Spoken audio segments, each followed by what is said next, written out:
Hey guys, welcome back to the channel. This is story about what if Naruto changes his attitude fanfiction Sasuke bashing part 1. Before I start, please do support for more amazing content and comments for part 2. Do consider to subscribe my channel and share my video to your friends and check out the description as well. Let's start the video. Once more checking herself in the small mirror pinned to the side of the hostel wall, Shizen gazed a last brief look up to her hair, brushed a stray strand away from her face and nodded to herself in satisfaction. Without another glance, the aspiring medical Sannin walked to the door and pulled it open, shoes clicking softly on the polished room flooring and Tuntun as always at her heels. The sound of the small pig's trotters echoing in a softer counterpart to her owner's heavier tread. Well, this will be interesting if nothing else. The thought swirled around in the young woman's head as she ducked into the spacious bar of the traveling party's lodgings for the evening, itself a damn sight finer than some of the flea pits she'd been forced to slum in during her long, at times torturous apprenticeship to arguably the finest medical kunoichi to have ever walked the earth. The fiery slug Sannin Tsunade.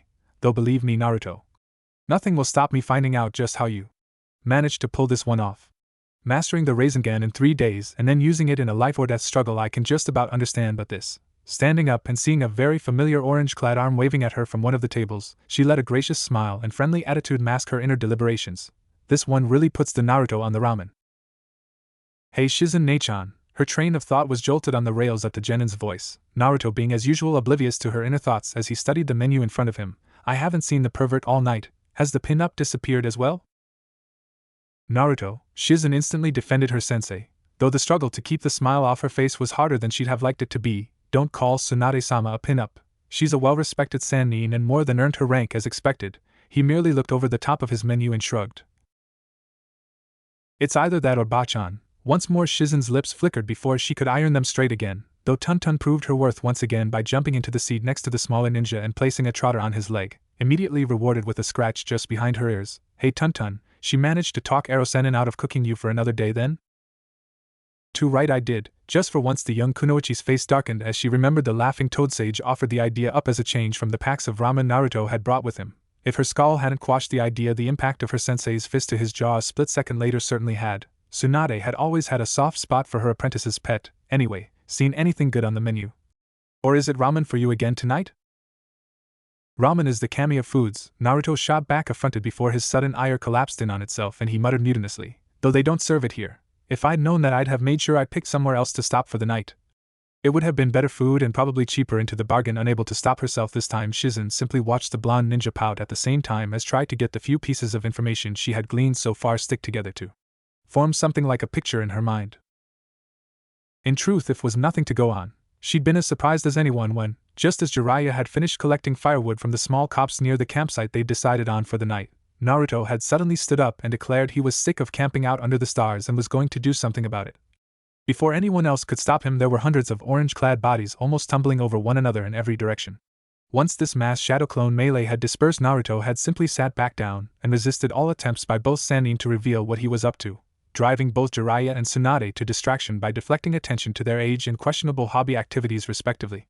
Eventually, just as dusk began to fall and Shizen started to become seriously worried about both the blonde shinobi's sanity and imminent physical health, Tsunade had had that look in her eye that usually spelt murder for anyone standing between her and the nearest bottle of sake. He jumped into the branches of the nearest tree and said, somewhat less than politely, to keep up with him unless they wanted to spend another night in the tents listening to the toad sage's snoring and perverted, dreaming giggles. And follow him we did, right to this place. How he'd known exactly where it was the kunoichi wasn't entirely sure. Something else she wanted to find out before the night was over, but it was at the inn he'd eventually led them to that he'd pulled out his biggest surprise. Though whether that was from generosity or to try and ward off the killing intent those two were sending his way, I'm not sure. Either way, without turning a hair, he'd casually walked in and ordered 2 rooms. Before anyone could muster a protest about how limited funds were at the moment, his hand had dived into his bag and withdrawn Gamachan. The size of the roll of notes the stuffed frog had contained was enough to make even Shizen's eyes widen, while Tsunade was virtually drooling at the sight. Already translating the cash into bottles of sake and hands of cards she could play at the local gambling table. However, as with most things not related to ninjutsu, the money simply hadn't mattered to Naruto. Once the rooms were paid for, he took his still considerable amount of change, replaced it in Gamachan, and strolled up the stairs to his room without another word, leaving 2 Sannin and 1 Sannin in training stunned speechless in his wake. From there it had come to this. Her sensei had said nothing beyond a few muttered words that she was going out for the evening with Jiraiya, and Shizen hadn't seen her since, leaving her with the proverbial hot potato in her lap. Still, she decided that a little fishing couldn't hurt, and truth be told, she was damned curious as to how the jumpsuited shinobi had managed to earn himself such a respectable wad of currency. But even in the little time she'd known him, she knew that going in completely open wouldn't quite work with Naruto, though it often got some results, to get the best reactions out of him. A little tact and a little time were the tools of the trade. Be that as it may, she opened her own menu and smiled at him. I'm glad to be here. It looked like it would rain earlier and I hate waking up to a drizzly morning. Anyway, to answer your question, I don't know where either of them are, though knowing the pair of them probably having a whale of a time for old time's sake. Naruto grinned. For old time's sake, with old timer's sake, he quipped, making his partner for the evening sputter before she could control herself. Though how they drink that stuff is beyond me. It's like trying to swallow smoke. You've tried? He shrugged at the question. Ero-sennin gave me a sip out the corner of his saucer once, said it wouldn't do me any harm. He made a bitter face as though tasting something sour. He was half right, which, give him credit, is better than average for him. Shizen shook her head. He's just unstoppable when he's in the right mood. Tsunade, I think you got it right tonight. By now you'd be a quivering mess of either laughter or rage. Maybe not. You'd be a better judge of that than I would. Still, deciding that was enough of the groundwork laid, the medic Nin leant forward slightly and gestured around the room with her eyes. I must say I'm curious as well as grateful. How did you? Even before she finished, she could see from his azure eyes that he'd second-guessed the question. His grin spread even wider, becoming positively fox-like as he quirked an eyebrow towards her, stretching his arms behind his head as he smiled contentedly. I wondered who'd be the first to ask. Have to say I put odds on it being Tsunade-bachan, but oh well, can't win them all. He suddenly chuckled at a joke Shizen presumed she wasn't privy to before finishing. Just as long as you win the important ones, hey? I suppose, the medical kunoichi answered after a long second's pause before, realizing she was hooked, decided to hold her breath and take the plunge feet first. Am I going to regret asking, or can I back out now? To her complete non-surprise, Naruto shook his head, smile now just about separating his head into two. No place for quitters here, Nei-chan. Okay, I'll spill. He leant across the table again, lowering his voice. Just one thing though, don't tell either of the others because, well, I'm sure one would kill me and the other. He tailed off, shuddering. I don't even want to think about that. Okay, silence is golden, Shizen said almost without realizing her lips had moved. Before she could get too far ahead of herself, however, Naruto had spoke again. Suits me. Fine, well, to tell this one I've got to go back a few steps. Remember the bet I had with Bachan about this? His hand disappeared beneath the neck of his shirt and emerged a second later with a necklace of black rock held beneath it. Seeing it, Shizen nodded. How could she not remember that? Yes, of course I do. You won when you got Jiraiya-sama too. No, Naruto cut her off gently before giving a mental prod. The other bet. At the mere mention of this memory, Shizen felt her cheeks go red and her face fall into her hands. True enough, this was another memory she'd never get rid of, this one for all the wrong reasons. How could I forget? I've never been so embarrassed in public in all my life, and this is coming from someone who's been living with Tsunade for the past Camilo knows how many years. Tsunade, the world's worst gambler and second worst drunk who occasionally pieces together someone important enough to keep the debtors off our backs for a few weeks. I was just forgetting that nightmare. Why'd you have to go and dredge it up again? Because suddenly Shizen felt the skin on the back of her neck prickle. If his voice were any lower he'd be purring. What's he got up his sleeve this time? There was a bit more to that bet than met the eye. I never thought I'd say it, but looks like the Ero-sennin was right. The voice cut through the smoky atmosphere of the gambling den like a thrown kunai. You really suck at this. Beat it, Gaki, Tsunade grumbled out the corner of her mouth as she scooped her cards up. You're throwing me off my game. Shizen sat at the side of the Sennin with an expression that spoke volumes of how often she'd been here before, saw his eyes skirt over how few chips lay on Tsunade's side of the table and mentally counted down. 3, 2, 1. What game? The let's give my money to the casino game. It's about the only one you can play well. Your luck's worse than that barbecue in Konoha that had offered an all-you-can-eat buffet on Choji's birthday. The cards in Tsunade's hand started to crinkle from her grip as she turned her slightly bloodshot eyes towards the boy smirking just off to her left. I won't say it again, Gaki, she stated clearly, killer intent starting to leak from her body as she took in her latest antagonist. Beat it. Unless you've got that airball mastered yet, I've nothing to say to you. Those words hit a nerve. For the first time Naruto winced, and, as he drew his right hand out from behind him, so did Shizen. It was blistered and blackened, showing symptoms of chakra burn as well as heavy impact damage. It was obviously a hand that had seen some very heavy abuse during his training. It's coming, he remarked semi-cheerfully, obviously wanting to change the subject. Anyway, I'll just watch. Jiraiya told me to wait here while he did his research. Shizen was grateful to see that his expression at those words matched her own. Obviously the super pervert hadn't corrupted the boy's mind entirely yet. though his face brightened as he finally picked her out from the drab curtains at her back. Hey Shizen-ichan. Tun-Tun, hearing her name, the pig pricked her ears and stood up from where she'd been laying at her owner's side, hopping off the flat cushion and trotting smartly over to where Naruto sat down. As he patted his lap, the pig gratefully jumped into it, closing her eyes as she received a pleasing back rub. Though at first Naruto had been a little wary of Tun-Tun, wondering who in their right mind would want a pig as a pet rather than a more useful, aggressive animal like a tiger, he'd come to see her as something similar to a chubbier, hairless version of Akamaru, though with less hair and, more importantly to him, less of an odor problem, especially following rain of any kind. Anyway, true to his word, he merely watched quietly as the game wore on, not making a comment or a sound no matter how often Tsunade cursed, swore and railed against the fates as she lost hand after hand and pot after pot until, finally broke, the Sannin threw down her last hand accursed foully. Arg, damn it all, Shizen. Oh no, the assistant Kunoichi had been hoping the sake would blur her sensei's perception enough to make her forget she was there at all, but obviously there was no such luck to be had this time. Get another 1,000, and a better bottle of sake. This one tasted like it came out a cow. But Tsunade-sama, it was probably a hopeless effort, but she had to try anyway. We need that money for. Here we go then. It had been a lost cause from the outset, but seeing the way the slug Sennin's eyes suddenly flashed, Shizen braced herself to prepare for the worst. However, her deliverance came from the most unlikely source imaginable. You don't need money, Ba-chan, Naruto said calmly, rummaging in his pocket for something. I've got what you need right here. As Gama-chan was brought into the air, Shizen breathed a silent sigh of relief. The sight of money, especially someone else's money, was always enough to turn Tsunade's head for a few minutes at least. However, her relief curdled into confusion a few seconds later as, rather than unclip the frog wallet, Naruto instead flipped it over and undid a tiny zip along the belly of the little green beast. A couple of fingers slipped inside and, with an exclamation of triumph a second later, Konoha's #1 knucklehead pulled something from its recesses into the light, holding his prize up for all to see. Behold, he demanded, the light catching off the coin in his hand, my lucky charm.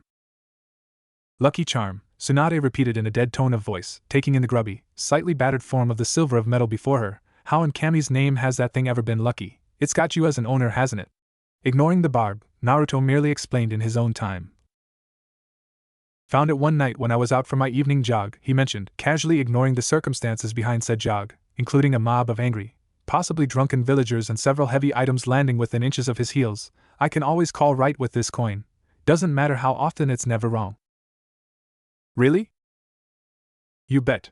Look, dragon, he held one head of the coin towards both sensei and apprentice, letting them see the slightly faded metal face of the mythical beast staring at them from the minted surface before flipping it over. And dragon, he explained, the two sinuous tails entwined on the rear of the coin, proving him right. It never loses a double-headed coin. Well, sort of. Technically it wasn't double-headed, but going by Naruto's logic, it was hard to call it otherwise. The offer wasn't something a professional gambler like Tsunade was going to miss, but it was his next words that brought her up sharp. How about a wager? Oh no, if there was one sentence in the world Shizen hated, other than just one more for the road, it was that one. Her mentor could never turn down a challenge, and she could understand that in a way. It was just the fact that she could never win them either that irked Shizen the most. As usual though, Tsunade simply suspended her common sense, and let her addiction take over in her mind as she swiveled in her seat to face the other blonde. You're on Gaki, she grated, cracking her knuckles. What's the bet? This, Naruto idly flipped the coin and caught it on the back of his hand before pointing at what, at first looked to be a very rude and, from his point of view, very unwise place to be looking for that necklace. Don't worry, Ba-chan, he said, half mocking and half sincere as Tsunade's hand instinctively flexed to her neck. I'll make a gamble, even you can win. No. Shizen shook her head, absolutely convinced that this was the one wager not even Tsunade would take up, not for something that precious to her heart, not for that, not even she would. I'm listening, Gaki. Make it good. As her apprentice all put face planted in shock, the Sannin gulped the rest of her sake down in one, though her eyes never left the new opponent in front of her as he stood up, dislodging Tun-Tun, who jumped to the floor with an irritated snort before pacing back to his owner and jumped into her arms. My time usually costs money, a lot of money. Can't think why, Naruto muttered under his breath before speaking properly, holding up his hand for all to see. Okay, you're a medic, Nin, Kami help us. Tsunade growled softly but let him carry on. So you probably know better than I do how screwed up this hand is. I can barely feel it even now. The bet's this. You remember the first thing you learn in the academy to get your hand-eye coordination up to speed. You can remember that far back, One more word, Gaki, and I'll hit you so hard your ancestors will wince, the slug sage snarled, temper already irked by her consistent bad luck so far in the night. But yes, I know what you're on about. With a flourish, Tsunade lifted the necklace up and held it by its string, letting it sway softly. So, you're betting you can catch this out the air while I'm swinging it with your bad hand? At his nod, the Sannin laughed, clapping her hands harshly. You're on Gaki. Tonight my bad luck lifts. Forever, no way you can do it, he snorted and rolled his eyes.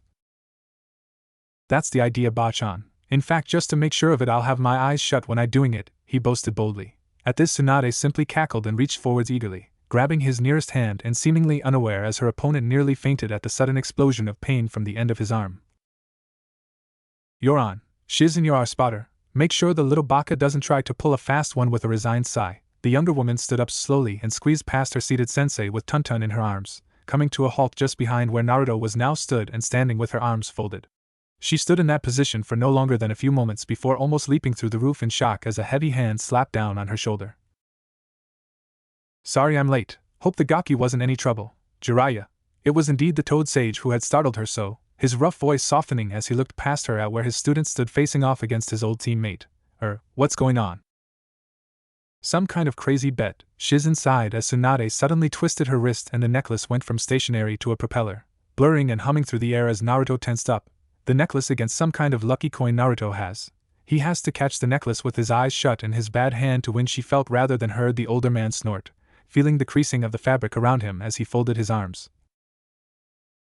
I bet she might finally win at last, he said eventually, seeing the muscles in his student's back tense. The moment of the strike was merely seconds away. What is Naruto up? It was a sentence he never finished as, at that precise second, the blonde boy's hand whipped forwards. A second after that, a complete hush fell over the gambling den like a funeral shroud. Shizen felt the blood drain from her face as her hands flew to her cheeks, eyes almost bulging from her head as she tried, and failed, to take in the scene before her, Tuntun falling to the floor with an outraged squeal. All that was running through her head were two thoughts. How on earth did this happen? And, how am I going to put him back together when she gets through with him afterwards? As Jiraiya was borne away to the happy place perverts go whenever they see one of their lifelong fantasies acted out before their eyes on the back of an S-class nosebleed, the only thing souring his sensation of ecstatic bliss was the disappointment that it hadn't been him who had had the courage to act out his fantasies. Ha! As he felt his fist snap closed over something, even over the throb of agony from his injured arms, Naruto felt himself flushed with triumph. Looks like you really have the worst luck in the world, Bachan. You have to pay up. It was only then, as he opened his eyes to see Tsunade's eyes inches from his own, mouth open in a perfect O of shock, that he realized something wasn't quite right with the situation. However, it was only when he rolled his eyes downwards that his eyes bulged out and his mouth ran dry that he finally understood what it was that was keeping his hand so unfeasibly warm. Ah! Without thinking or releasing his grip, Naruto ripped his hand back out of the proverbial danger zone. Unfortunately, as Tsunade, like most kunoichi, wrapped herself rather than wore anything else, and Naruto had inadvertently grabbed a large handful of the aforementioned wrappings, this wrenching motion resulted in the exposure of the slug Sannin's heaving bosom to the majority of the gambling den. Most of the assembled men simply passing out on the spot from an unexpected pleasure overload. Naruto finally let go as Tsunade hastily fought to stuff her dignity, amongst other things, back down her blouse, face aflame and pride in tatters as she was rendered speechless by the inadvertent violation. How did that happen? Finally managing to spark some life back into her previously spinning mind, the kunoichi tried to rationalize that she had just let someone barely out of his teens get hold of something that most of the men in her life had been lusting after forever. There's no way. This is just a bad dream, a genjutsu, a quick release, and I'll be back in the gambling den, wasted on sake. You know, I always wondered where medic neens kept their bandages. The beautiful illusion was shattered by the knucklehead's words, Naruto's face still as red as hers as he looked away in a belated attempt to give her some privacy. Is that why they're always nice and warm when you use them? Shock once more blanketed her mind. Nothing was present in her mind, not reason, logic, or even good old-fashioned bone-breaking anger could sparkle in her mind in the face of such a blatant cheek after his earlier, unforgivable conduct. She could only watch, open-mouthed still, as with a sigh he slowly slipped his uninjured hand into his pocket and reluctantly pulled out the coin he'd shown them all earlier, and, even more reluctantly, offered it forwards. Oh well, all good things come to an end. Here, the little disc of metal winked and flashed in front of her unfocused eyes as he waved it in front of her, obviously wanting her to take it. You won it, Tsunade-sama. Hope it's as lucky for you as it was for me. You sure need it. As though in a dream, the Sannin lifted one leaden hand and plucked the coin from his fingers, marveling at the feel of the cold, rough metal between her fingertips as the Gaki's words echoed in her head. You won, you won. You won.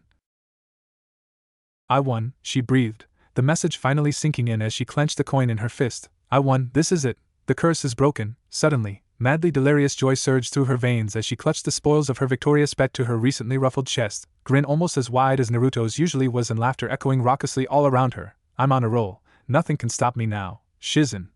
Shizen-chan stopped gawping like a landed flounder and get some more chips. With the speed of a demon and predatory gaze of a hawk she pounced on and began shuffling the deck, apparently unaware that all her former player partners were currently sprawled out unconscious with extreme blood loss from their noses and happy smiles on their faces as she slammed the cards down on the table. The winning streak starts here. Even now that image lingered in her mind, almost an unprecedented length of time for someone whose best friend in the world was legendary almost as much for her drinking and gambling as she was for her medical skills. Shizen once more fought down the blush in her cheeks as she grappled with the memory, glaring across the table at her diminutive partner as he beamed across at her, as though butter wouldn't melt in his mouth. Why do you have to go and dredge that old ghost up? She demanded with a hint of irritation, though, hand on heart, she doubted she'd ever feel truly angry with Naruto for any reason. In that regard she imagined she was very much like her sensei, however much the Sannin might have openly cursed the blonde shinobi's name. For his part Naruto merely reclined in his seat, smirking as he steepled his fingers on his stomach. Well, I brought it up because I needed to. Before she could question him further, he answered her unspoken question. Ever heard the phrase lose some to win some? Well, that's what I did that night. You know, he beckoned her over with a conspiratorial wink. If there's one thing I've learned traveling with Jiraiya-sama, it's that the more perverted the man, the easier he can be manipulated. What? Totally bamboozled by now, Shizen could only offer a blank look that had Naruto chuckling again. I was watching while I waited for the game to finish, and the owner of that place didn't get his eyes past Tsunade's neckline once all night. About the only thing holding him back was the fact that death by angry Bachan would be long, painful, and, worst of all, excruciatingly embarrassing. So? What's that got to do with? Everything. All I did was make a little bet with him before playing my game with Granny, the boy explained, eyes sparkling with glee and triumph. I bet him his whole night's takings that I could cop a better feel off Tsunade than anyone else in the bar all night without getting punched halfway to IWA in retaliation. The jokes afterwards, well, he shrugged as Shizen's jaw dropped. That was just fun. Do you know how much a place like that turns over in a night? Enough to keep us happy as Tuntun in mud until we get back to Konoha. The silence that followed that announcement was so deep it was almost profound. Between the flabbergasted Kunoichi and gleefully satisfied shinobi existed a gulf of understanding so wide a cloister of monks could have meditated for years and not come even close to understanding it. It seemed too immense, so monolithic, that nothing either of them did could break it, and indeed nothing either of them did. It was only the sound of a smashing bottle from somewhere behind them that made both their heads turn. A few tables behind them, an old woman was coming to her feet in a puddle of spilt sake and broken glass with far too much speed and agility for someone of such advanced age, and an even older man by her side. No way he was that old if he could vault over the table like that, as Naruto felt a cold, hard ball of dread solidify and drop into his stomach like one of Sakura's rice balls. There was the charismatic cloud of a dispelling henge, and a sudden band of pressure constricted his knees. Jiraiya hugging him as though her were life itself as tears poured from his eyes. Teach me, O master. Dropping his grip, the toad Sannin dropped prostrate to the floor, voice muffled as he spoke directly into the floorboards. Ask anything of me and it's yours. Any jutsu, any money, the entire first collection of Ika Ika Paradise signed and illustrated. Just tell me your secret in the ways of women. Luckily at that point the perverted Erosenin's tirade came to an end courtesy of an enraged Tsunade's boot landing in his side with a painful crunch. He crashed into the doorframe at the opposite end of the room with a resounding thunk and lay still, twitching occasionally as his ungentlemanly desires ran rampant in his comatose subconscious. In the meantime Naruto was busy mentally composing his own death poem at extremely short notice as the extremely enraged slug sage whipped her head around to him, fist clenched and murder in her eyes as what he'd said to Shizen in supposed confidence echoed in her head. The kunoichi glared down at the genin as though he were a worm on a dissection board, sizing him up as though were to make the first of 1,000 deadly, painful cuts that would be his end. Meep! At once her burning gaze traveled, singed the air, and flayed her apprentice alive. Shizen had one hand clamped hard to her mouth, face rapidly purpling as noises like a mouse being strangled escaped from her pinched lips. Faced with such base betrayal, the Sannin merely felt her rage swell to epic proportions. Such a destructive force coalesced inside a single mortal being that would have made the Kyuubi no Kitsune itself back down in terror. With breath all but smoking from her lips, Tsunade extended in single, deadly digit towards where Shizen flopped over sideways on the seat, still trying to choke off her laughter as best she could. Traitor! The Sannin ground out before transferring her attention back to Naruto, fully expecting the boy to have passed out after exposure to such a potent killing intent. Instead, incredibly, his gaze was set towards the entrance of the inn, eyes huge and terrified as he pointed and gabbled desperately. Debt collectors, bailiffs. At that her anger left her for a moment, fled and run away as she jumped back, excuses already in her mind and on HR lips. I swear I'll pay you next month, she shouted, hands up as though pushing a foe away. I just need a few more huh? There was no one there. She turned back in confusion, just in time to see an orange-clad form vault over Jiraiya's prone form and run like hell for the stairs of the inn. Realizing she'd been had twice in a week by the same shinobi, Tsunade's wrath exploded again, this new wrath eclipsing its predecessor like a bonfire would outside a candle. Without another word she charged in pursuit of the jumpsuited posterior, screaming at Naruto to stand and fight like a man, not hearing as Shizen finally broke down completely, hugging her stomach as the laughter roared out of her unstoppably. Her mirth only spurred on further, as she heard the muted thunder of feet on the floor above her and snatched of conversation filtered down to her ears. You can't run forever. Watch me try. Stop dodging around the table, do the decent thing and receive a beating. I'll even heal you when I've finished, you can't say fairer than that. Fairer than that, Manba-chan, is there anything you can't lose at, yipe? Die. I was worried about settling down in Konoha once, in the small part of Shizen's mind that could still think rationally instead of simply babbling with uncontrollable hysteria. The trainee medical Sannin decided that she might be able to return to her former home at last. But on this evidence, it's going to be an absolute riot. Let's get this show rolling. In the village hidden in the leaves, in the Hokage's office, many unusual things were happening. The elite ANBU unit, sworn protectors of the venerable Hokage himself and ninja without compare, were stunned into absolute speechlessness, swords hanging slack by their sides and fingers that could have summoned city-leveling jutsus in an eye blink completely still, faces as frozen as the masks that covered their faces and identities. The resident genjutsu mistress was trying frantically to dispel the illusion before her, knowing what she was seeing could not be reality.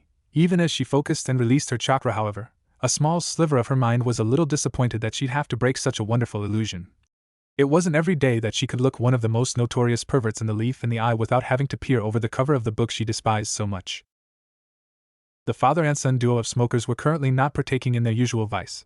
The younger of the two didn't seem to have realized that the cigarette he'd been about to light was now on the floor rather than between his lips, and he was in danger of setting his beard on fire with the lighter spluttering in his slack fingers, while the elder, having dropped his pipe on the desk and overcome his shock slightly quicker than the younger shinobi around him, tried to subtly waft the ashes towards the resident paperwork mountain while everyone else was gaping at the apparition before them. Meanwhile, the reason for all this commotion seemed oblivious to the reactions around him and merely stood leant against the wall next to the window he'd come in from, chin in his hand and a faraway look in the eye not covered by his slanting headband, seemingly considering a weighty matter indeed. It was a tableau that could have been frozen in time forever and indeed looked like it would. It was only the scent of burning parchment that seemed to snap at least one of the assembled zombies back into the real world. Hokage-sama. There was a sudden hiss as a low-level water jutsu drenched the smoldering pile of paper on the desk of the aged village leader. That went about as well as I could have hoped. I might even get a few hours relaxation today, keeping the glee of outwitting and banishing the bane of all Kages for the moment off his wrinkled face. Sarutobi looked towards the ANBU who'd put out the fire and nodded gravely in thanks before turning his attention back to the root of the issue before him. Na Kakashi? The masked ninja blinked as though shocked at the voice before shaking himself and looking at his superior. Hi Hokage-sama? No excuse, nothing. Sarutobi's eyes narrowed. This was unusual and he didn't like unusual. It usually meant there was trouble on the way and he dealt with enough of that to last several lifetimes. You are on time and you don't seem to have your usual reading material with you. Knowing what day it is today, I assume this may be due to the results of your genin test? Not that I would blame you if it was. Despite himself, the Hokage smiled fondly, knowing one of the members of the cell Kakashi had tested and wondering if the bewhiskered shinobi had once again done the impossible and broken one of his finest ninja of his virtually lifelong tardiness habit. Naruto is the Kage killer for a reason. I imagine a former ANBU captain would be easy meat for him now. With those words, the tension in the room was broken and fled like a pack of Inuzuka dogs threatened with bathwater and shampoo. Everyone in the office relaxed, least of all Kakashi himself. Giving his infamous eye smile, the masked ninja chuckled before speaking again. Kage killer, eh? That does surprise me, though I suppose it shouldn't knowing what I know about him now. He's the reason I'm here, distracted me enough that I didn't keep an eye on the time like I should have. For once in your life, Kurenai muttered just loud enough to hear, a little annoyed that Kakashi had turned out to be real rather than a new illusion technique she could learn. At least there's no lame excuse this time, the older nin simply eye smiled again before continuing as though the raven-haired kunoichi hadn't spoken. But aside from that, I wanted a little advice before I made a decision on the fate of Team 7. That was enough to get all attention focused on the man. Very few people in the room had ever known Kakashi be stumped by a problem, least of all one that seemed to be posed by a mere genin of all things, even one containing a mythical bijou. Even Sarutobi raised an eyebrow at the declaration before his analytical mind, the prized asset that had allowed him to attain his prestigious title of God of Shinobi, went to work on the problem. I see, you gave them your standard bell test, I assume? Hi, it went as well as it usually does. A collective wince ran around the room. The bell test was almost as infamous amongst the ninja of Konoha as Tora the cat, the reason Kakashi had never passed his genin team. But while it was going on, I had some shadow clones watching my team, and Naruto's behavior was a little unusual. Unusual, Asuma repeated, seeking a nicotine buzz to aid his thinking as he stooped down to retrieve his dropped cigarette, taking the opportunity to sneak a glance at Kurenai's shapely derriere as he did so. Unusual how? Last I heard he was a kid who couldn't sit still and would tell anyone who got close enough he was going to take Pop's job one day. He was, Kakashi said with another of his smiles, tried to attack me before I said go, and, when I did and the other two scattered, he just stood there waiting for a fight, said he wanted to check something. His taijutsu is abysmal, by the way. Even with those shadow clones he uses he didn't come close, though I doubt he'll sit down tonight to think about it. Seeing a few raised eyebrows among the newer jounin, he brought his fingers together in a tiger seal, sending another wince rippling through the assembled crowd. Shifting uncomfortably in his seat as unpleasant memories of his own graduation came back to him, Sarutobi cleared his throat and tried to move the discussion on. I see. Any idea what he wanted to check?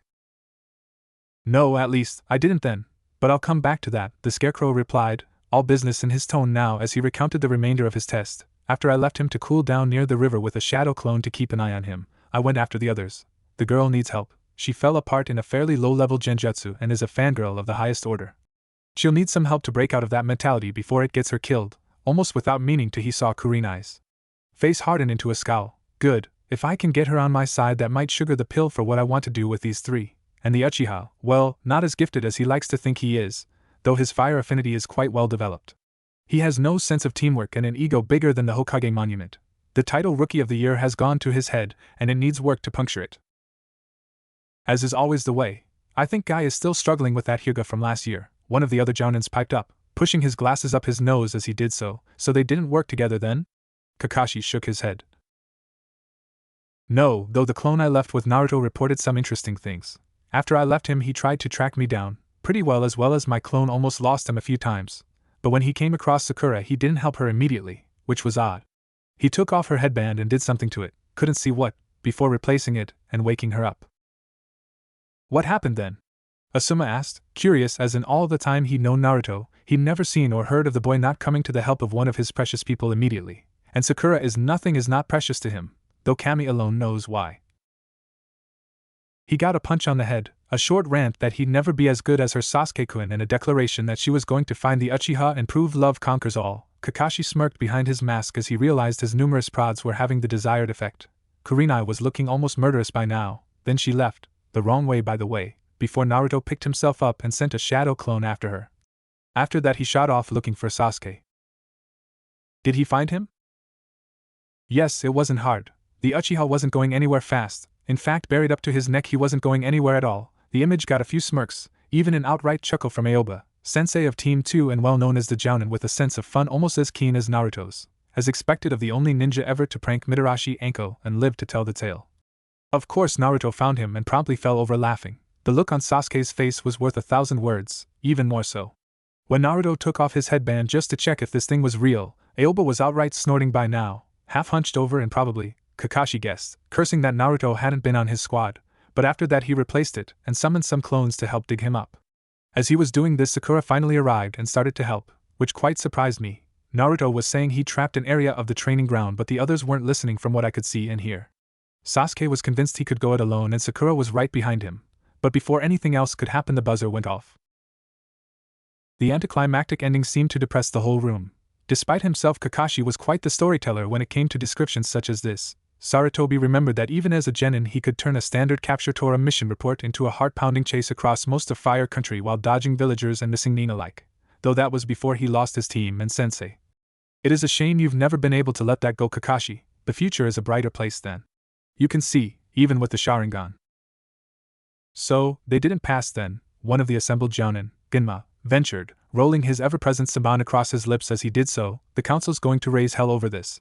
The last Uchiha going back to the academy for another year. The thought was enough to make Sarutobi groan and reach for the headache medicine secreted in a corner of one of his desk drawers before another voice cut across his depressed thoughts. Ma, not so fast, Kakashi mentioned lightly, making everyone look up at him again. I wasn't finished. Yes, they were out of time, but one of them wasn't out of ideas. I appeared with my usual dramatic flair and took them back to the training posts before roping Naruto to one of them. Why him? Though he not had much to do with the boy beyond being dragged into the odd chase as the boy sought to get out of town following some prank or other, Aoba felt compelled to stand up for a fellow prankster in need. From what you've told us, he did the best out of all of them. Certainly better than the girl in the squad. No offense, Kurenai-san, he added hastily, remembering present company and ensuring the kunoichi knew he meant no offense to her gender.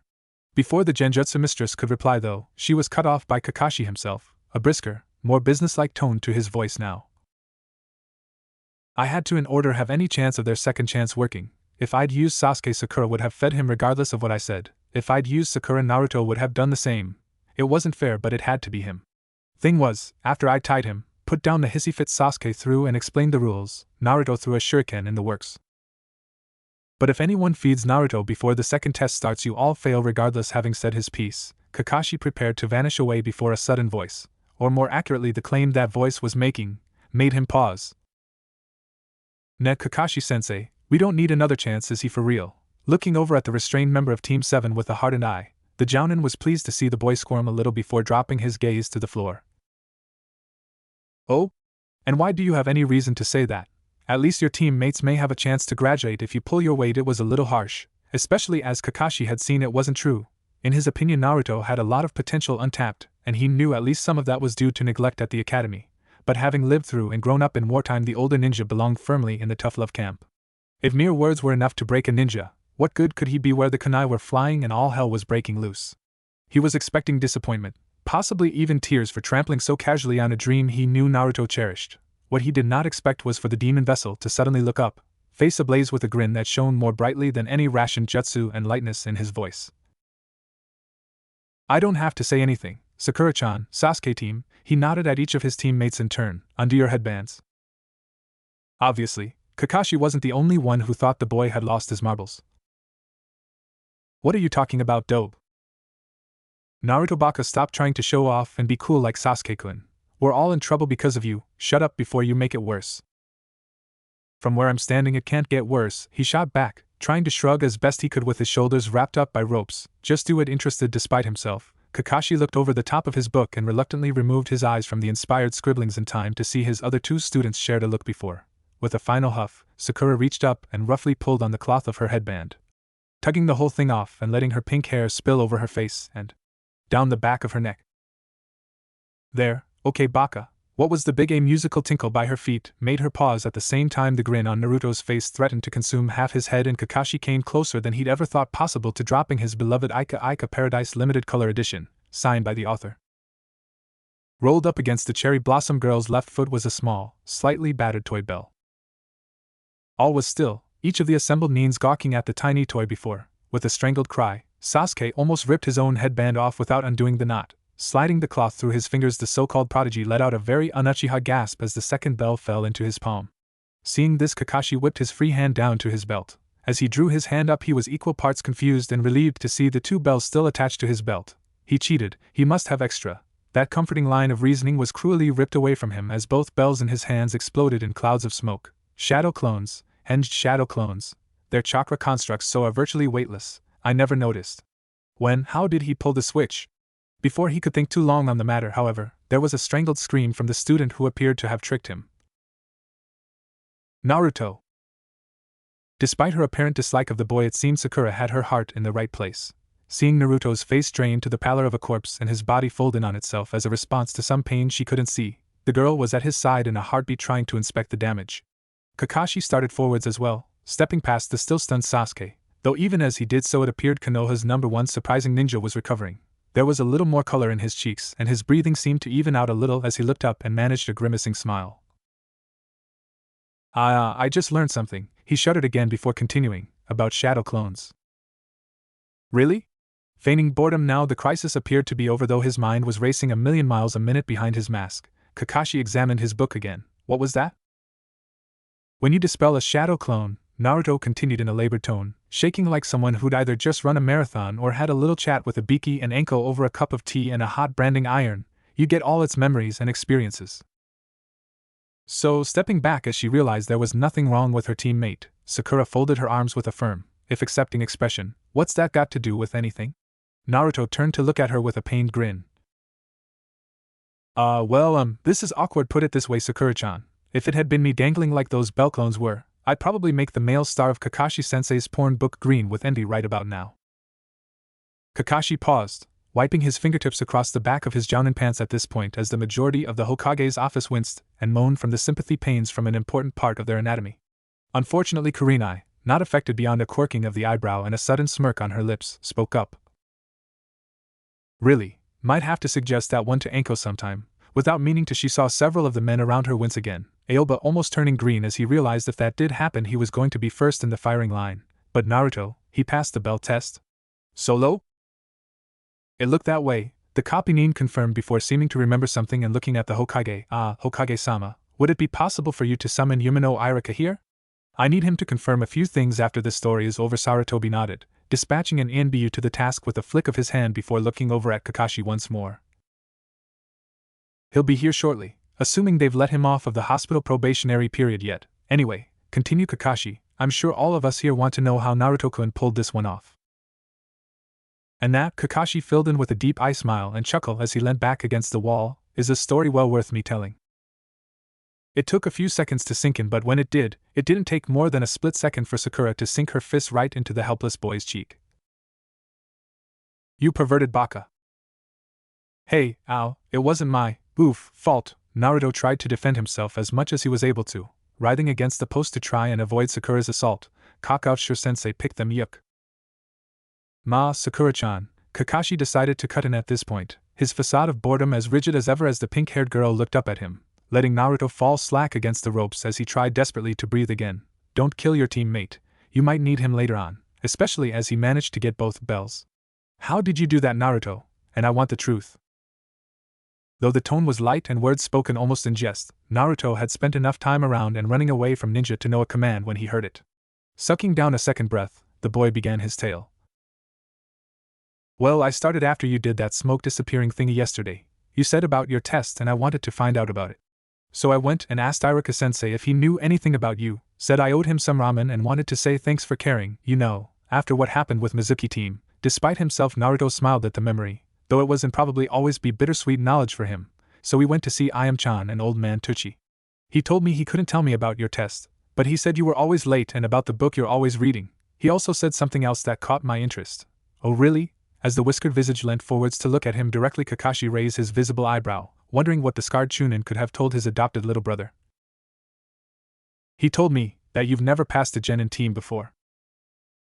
At those words the temperature dropped several degrees. Even the ice cube of the academy, the sculptured god Sasuke Uchiha, shivered as that particular nugget of information was unearthed, though as usual it was water of a duck's back for Kakashi.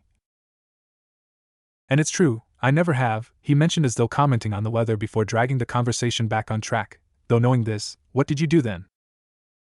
Oh, that was easy, Naruto explained brightly. Jounin senseis always keep the same team number, so all I did was go back into the academy and trawl the records. I looked up the names of the previous Team 7 members you failed. Just out of luck I knew one of them, or at least I've heard the name, Kuruta Jozo. He's a civilian now, helps out at that clothing and cleaning store I turned neon orange about a month ago. I remember that one. The Hyuga were most upset you chose that particular day for a prank, not least because it was their washing day. I've never seen Haishir go as red as his daughter before, and in the middle of a council meeting too. Inuzuka-san might still be laughing now. He'd been on duty in the council meeting that day and was sure that the Hyuga clan head's expression as the branch family member whispered the message that most of the clan's traditionally white clothing was now glowing in the dark would never leave his memory. It was probably due to her and some of the other clan heads having a sense of humor that the execution order Haishir tried to put on you failed Naruto. True to form, the prankster in question was oblivious to his inner thoughts and instead merely glared at no one in particular. Well, that'll teach their gate guards to kick mud at me as I'm walking past, he muttered, though not low enough to evade Kakashi's chakra-enhanced hearing. But anyway, I knew where he was and I knew he'd know what your test was, so I went and asked him. The brass neck of the child in front of him almost made the Kopinin gape. It was something so far out of the bathtub that in an obscure way he was as surprised as he was disappointed that no one had thought of it before, himself included. Keeping such feelings to himself, he was surprised to hear the next question he had planned asked by a voice that wasn't his. But why would he want to talk to you, despite her personal feelings for the boy in question? Sakura was naturally a curious person. You just said you'd pranked his business. I know I'd just kick you out on the street. And you wouldn't be the first, but much as I never thought I'd say this, being Uchiha smooths all paths, before too much confusion could reign, Naruto seized the reins and explained, I knew Sasuke would just go home brooding after Sensei vanished. Kami knows it's all he did through the academy, so I hinged into him when I went in. Of course everyone just fell over themselves to answer what I wanted to know. Kuruta was singing like a bird and I got what I wanted to know like it was nothing. So this whole test, he shrugged again, sniggering a little at the violated look on Sasuke's face. I knew it was coming, and I made a plan for it. All I did was find out your address, Sensei, then I. How do you know that? As always when confronted by a threat to village security, Kakashi was pure business and killing intent. Where the jounin of this village live is classified information. Naruto shrugged. Henge again walked into the postal section of the administration building, and before you say they should have seen through it, he shot down Sakura's question before she could ask it. My henges aren't like yours. I talked about it with Iruka-sensei. We figured out it must be because I've got so much chakra, like why I can't make regular clones. When I henge I actually change shape, it's not a genjutsu. Look, I'll show you. Don't hit me, Sakura-chan, he said apologetically before, with a puff of smoke, his girl form appeared, modesty preserved by the ropes around her. See, in this form I'm actually a girl. Pull my hair. He, or she as he was claiming he was at the minute, nodded at the closest person and, dazed as much by the information as by a decently clad female version of Naruto appearing rather than the nude model that usually sent all men within eyeshot shooting backwards at all sorts of interesting angles, Sakura complied, seizing the golden braid before her and giving a swift yank. Yow. Ow, I meant gently. With another puff of smoke, Naruto returned, pouting at his longtime crush. That hurt, Sakura-chan. Yeah, sorry, Naruto. The girl apologized before starting. That shouldn't happen. Henge is meant to be a genjutsu.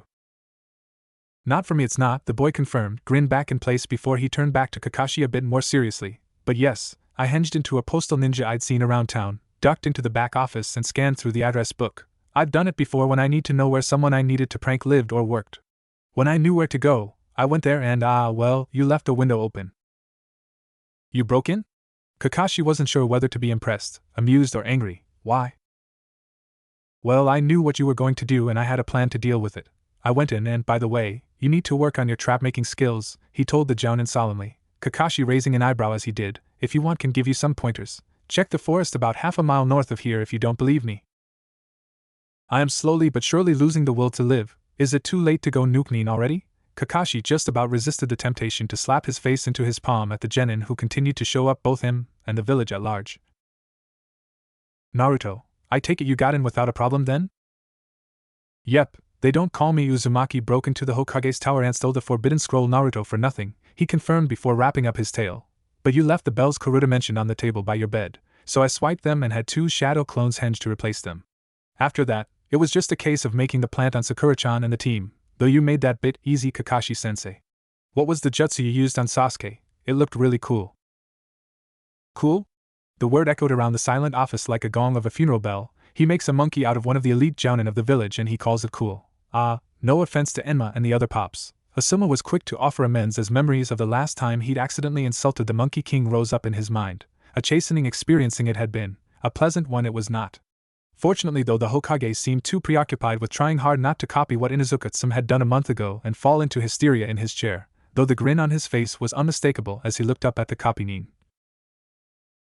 I should be surprised, but, knowing Naruto, somehow I'm not, the aged leader spoke mirthfully, looking around the assembled and seeing expressions that ranged from holden gut-busting laughter to thunderstruck shock and, in the case of a recently arrived academy instructor, deep pride in a student. So, what happened then? It seems to me that whichever way you slice it, Naruto won. He got both the bells off you. True, but as I told, he didn't actually have them. This kid will go far. That thought was foremost in the copy ninja's mind as he beheld the roped-up form of his potential student. However, though Naruto had shown a lot of promise and a mind of such devious cleverness, he was already making mental notes to ensure the jumpsuited shinobi was never introduced to Anko. It was now the other 2 members of the team he had to check had the right stuff for his squad. Very impressive for a so-called dead last, Kakashi commented mildly. smiling with his one visible eye before pointing to the bells on the floor and in Sasuke's hand. But at the minute you don't have one of the bells you stole, so it looks like you're the one going back to the academy. But Kakashi-sensei, she seems to have the team ethic after all, and even Sasuke seems to be coming around. Hope was stirring around in the pit of Kakashi's stomach as Sakura stepped forwards, almost in front of her blonde-haired teammate. He got both the bells. She hastily corrected herself, retracting the finger she'd been about to point at her living deity and hanging her head as she carried on. I didn't do anything, nothing like what Naruto and Sasuke-kun did. I should go back. Wait. Before anything else could be said, Naruto's shout had brought all the attention back to him and made Sakura jump a foot in the air and 3 feet backwards. Sakura-chan, please don't say that. Look, Kakashi-sensei. The masked jounin looked up, putting his book in his equipment pouch as a mark of his sincerity to listen. I put the bells where they were for a reason. Mizuki-team taught us all a lot at the academy. Especially the taijutsu and survival sections. He taught me aside from the rest of the class a lot, because he looked away, face slowly reddening as he revealed how badly he'd been duped by the traitor. He said I needed help and he'd teach me different forms and different things from the others. But it was wrong, all of it.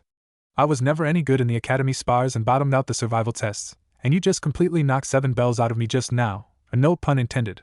That got it. She's much prettier when she smiles and laughs, though even when she's hitting me she's cute. Naruto loved it when Sakura smiled and he made sure it happened as often as possible when he was around. Usually by clowning around or playing the fool that came so naturally to him. So I know I can't be a genin, not with skills like that. I'd be a liably dangerous to my teammates because I couldn't defend myself properly. As a ninja, Kakashi respected many things. He respected honor, diligence, courage, skill, and fighting spirit. Out of all things though, out of respect for his deceased team and sensei, he respected a team player in Naruto. In saying those words as he just had, proved beyond all doubt in Kakashi's eyes that he would be the man to sacrifice anything, including his life and afterlife if necessary, to protect other people. For a brief instant the jounin didn't trust his voice. In fact, it was an effort to zone in to listen to the rest of what Naruto was saying. Iruka-sensei and I talked about it while we were talking about you. He said that if I didn't make it this time he'd give me some one-on-one teaching to try and get me up to speed for next time. So I don't really want to pass now. I know I'm not really ready. Besides, in an instant his frown was banished and a smirk was back on his face. Could you imagine what would happen if I sent the team back? The council would pitch a fit, and once Sakura-chan got through with me there wouldn't be enough left to cremate, let alone bury. And as Kami is my witness, I'm not sending Sakura-chan back, unless you want to end up dragging Sasuke team back from a D-rank mission in a body bag. They'd make a better team together than I would with either of them. Kakashi did nothing for a moment. He knew there was nothing he could do now. There was too much here to cover. Much as he wanted to pass this team, he knew these diamonds were too rough to cut it at the minute, even the supposed genius Uchiha. But at the same time, there was so much he could do with them after a little more polish had been applied. He needed time to think about this, and he couldn't do it in front of these genin. In the circumstances, he made the only decision that made any sense to him at the minute. Naruto yelped as his kunai buried itself in the ropes by his side. Cut him free and go home, all of you. Report here at 9 tomorrow morning and do not be late. I'm not sure what to do with you all and haven't yet decided if you've passed, but you'll know tomorrow. Know this though, everyone looked up, even Sakura from where she was trying to saw Naruto loose. Pass or fail, you've come closer than anyone I've ever tested with that. He gave an eye smile and vanished in smoke. I didn't leave, of course. I was in the trees to see what happened next. It was quite interesting. The Kopinin spoke with his chin in his hand, seemingly ignorant of the thunderstruck expressions of his audience. Sakura got him loose and hugged him until he turned blue, and Sasuke, the eye smile was back in place. He threw him his bell. Dope or not, you earned this, I think were his exact words. But all that aside, what do you think I should do with them? There was no answer for a moment, and Kakashi wasn't surprised. It was not too great to have a genin surprise a jounin with a particular skill or trick in these tests, but to hear a genin openly admit his deficiencies as Naruto had done was a rare occurrence indeed. It was only when the Hokage himself, after wiping what looked to be wet eyes on the sleeve of his ceremonial robes, spoke that the silence was broken completely. The will of fire burns brightly in that boy, the flames of youth too, as Guy would say. The mention of the noble green beast of Konoha snapped everyone else out of their stupor and brought several flesh-crawling cringes that brought a smirk to the old man's lips before he continued. Before I make any suggestions though, I take it you have a solution, Kakashi? The Kopinin nodded. With your permission, Lord Hokage, I would give them a deferred pass, if you will. Before anyone could interject, he'd outlined his plan, 6 months back at the academy, to iron out their flaws, and then I'll take them on. No need for any further tests or anything like that. For this to work though, I'll need your help. Iruka-san, finding himself addressed by a superior ninja, the Chunin snapped to attention. What do you need, Kakashi-san? While they're at the academy, they'll need specific training.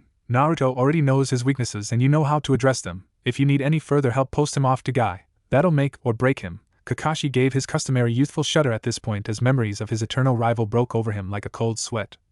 Sakura needs serious physical fitness training and someone to kick her out of being little more than a doormat for the Uchiha. Kurenai, would you and Anko-san care to oblige? The kunoichi knitted her delicate brows for a minute before a predatory smile broke over her face. Oh, definitely, send her my way after our team training, and Anko will see her whenever her schedule allows. If that doesn't do it, nothing will. What about the Uchiha? Teamwork and shinobi ethics, Kakashi said simply, folding his arms. I've known Uchiha in the past and it was tragic what happened to them when Itachi went rogue. But Sasuke must learn he is not special, he will not be able to defeat Itachi alone, and the Sharingan is nothing more than a tool, a powerful one granted, but a tool nonetheless. Well said, Kakashi. I see no reason for this approach not to be adopted, and I would be grateful to have you active in the ranks for a while longer. The number of missions has increased since the Wind Lord approached us again. The Hokage reasoned before a sudden thought occurred to him. Before that though, the matter of Naruto's traps, you did see them, I assume? That brought a chuckle from the elite Jounin. I did. The reason I didn't arrive here early, in fact. That boy is a trap maker extraordinaire. Almost tagged me a few times when I wandered into the area he pointed out. Took me about 3 shadow clones, a few substitutions and almost all my shuriken and kunai just to get out of there alive. Give him a patch of ground and some basic ninja tools and you've got a nasty terrain piece to deal with. Just as well he didn't have any explosive notes on him at the time. Irika smirked at this, as did several of the other Jounin who'd seen the #1 prankster of Konoha at work through the years.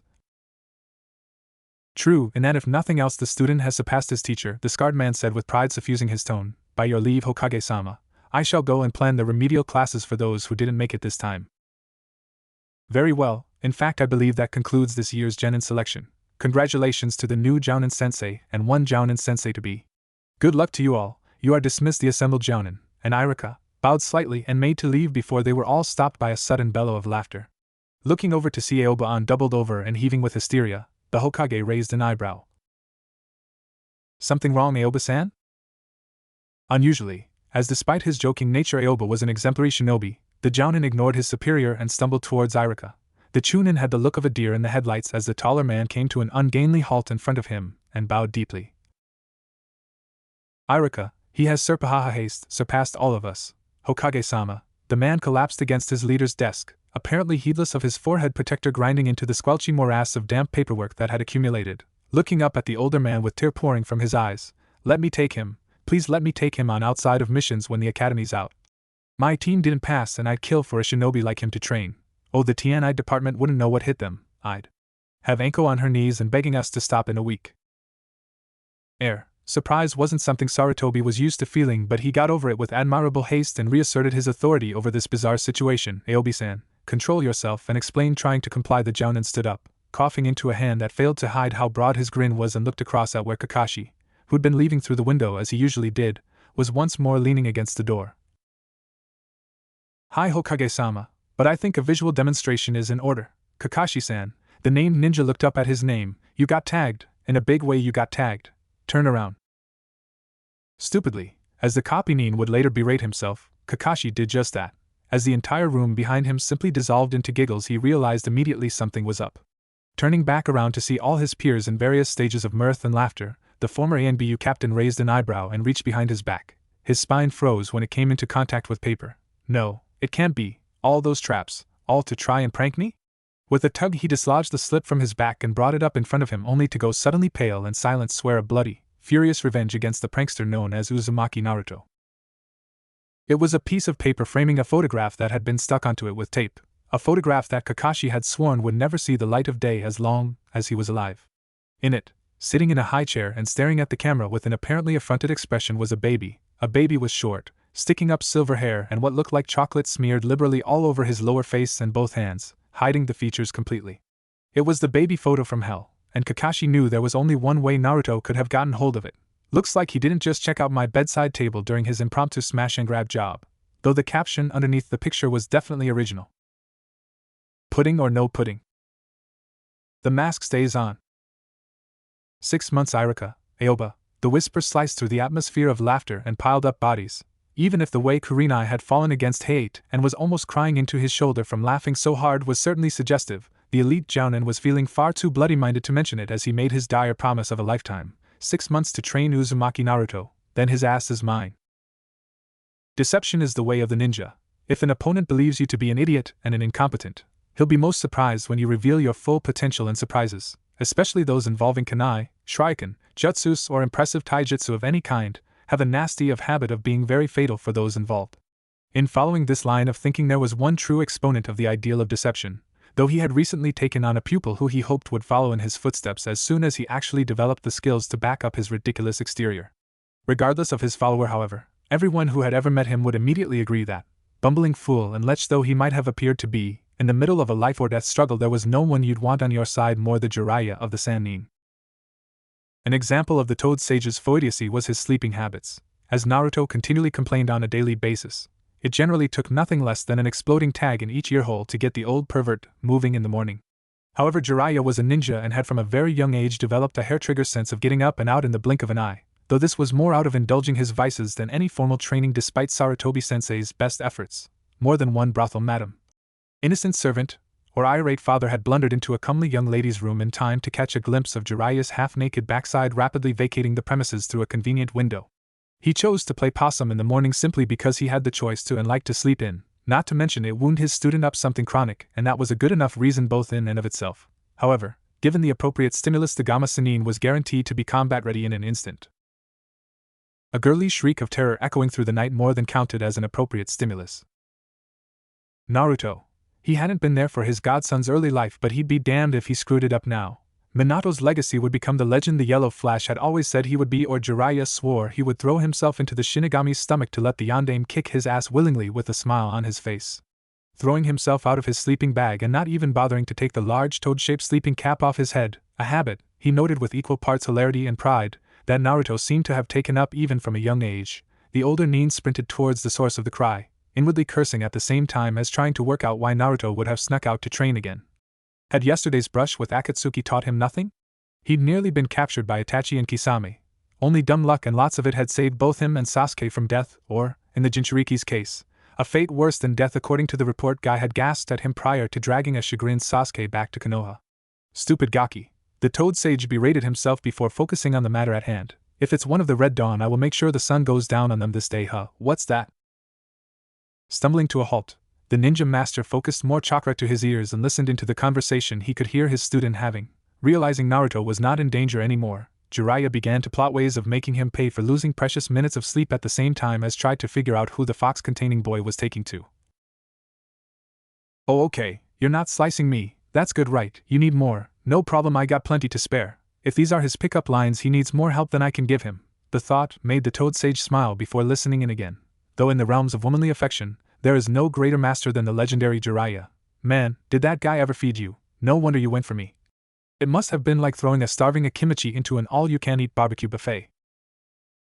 Okay, that's enough. Deciding to announce himself before things could go too far, Jiraiya strode into the small clearing Naruto must have found for himself and his lady friend, one hand pushing the ferns and branches out the way while the other fingered his trusty notepad. Just in case, Gaki, you have a lot to learn about wooing the fair sex if that was the... It was at that point Jiraiya looked over at the source of the soft giggling he'd heard earlier and all the words died in his throat. The sight of some hideous, spiky thing resting across his student's lap was enough to make him wince even if it didn't appear to be doing the boy any harm. Looking up in alarm, Naruto calmed down when he saw the flabbergasted form of the older ninja. Hey Ero-sennin, he greeted casually. Oh sweet Kami, that thing can move. Seeing the monster shift its bulbous, spined head as though sniffing him out made Jiraiya feel queasy, almost ill enough to miss the last of his student's statement. Sorry if I woke you up earlier, but it's okay now. I think she likes me. With that, Naruto simply ran his free hand over some of the spines on the back of this beast's back, and Jiraiya swore he could see the thing sigh at the caress. Tearing his eyes from the disturbing spectacle, the Toad Sage grated his next words. Explain, now. Naruto raised an eyebrow at the request, and the gesture was enough to break Jiraiya's fragile temper. What the hell is that thing and where did it come from? Hehehe. Seeing the traditional Naruto grin and back of the head scratch, Jiraiya groaned and slapped a hand over his face. He'd seen that look before and it never boded well. Well, yesterday I may have told a little fib.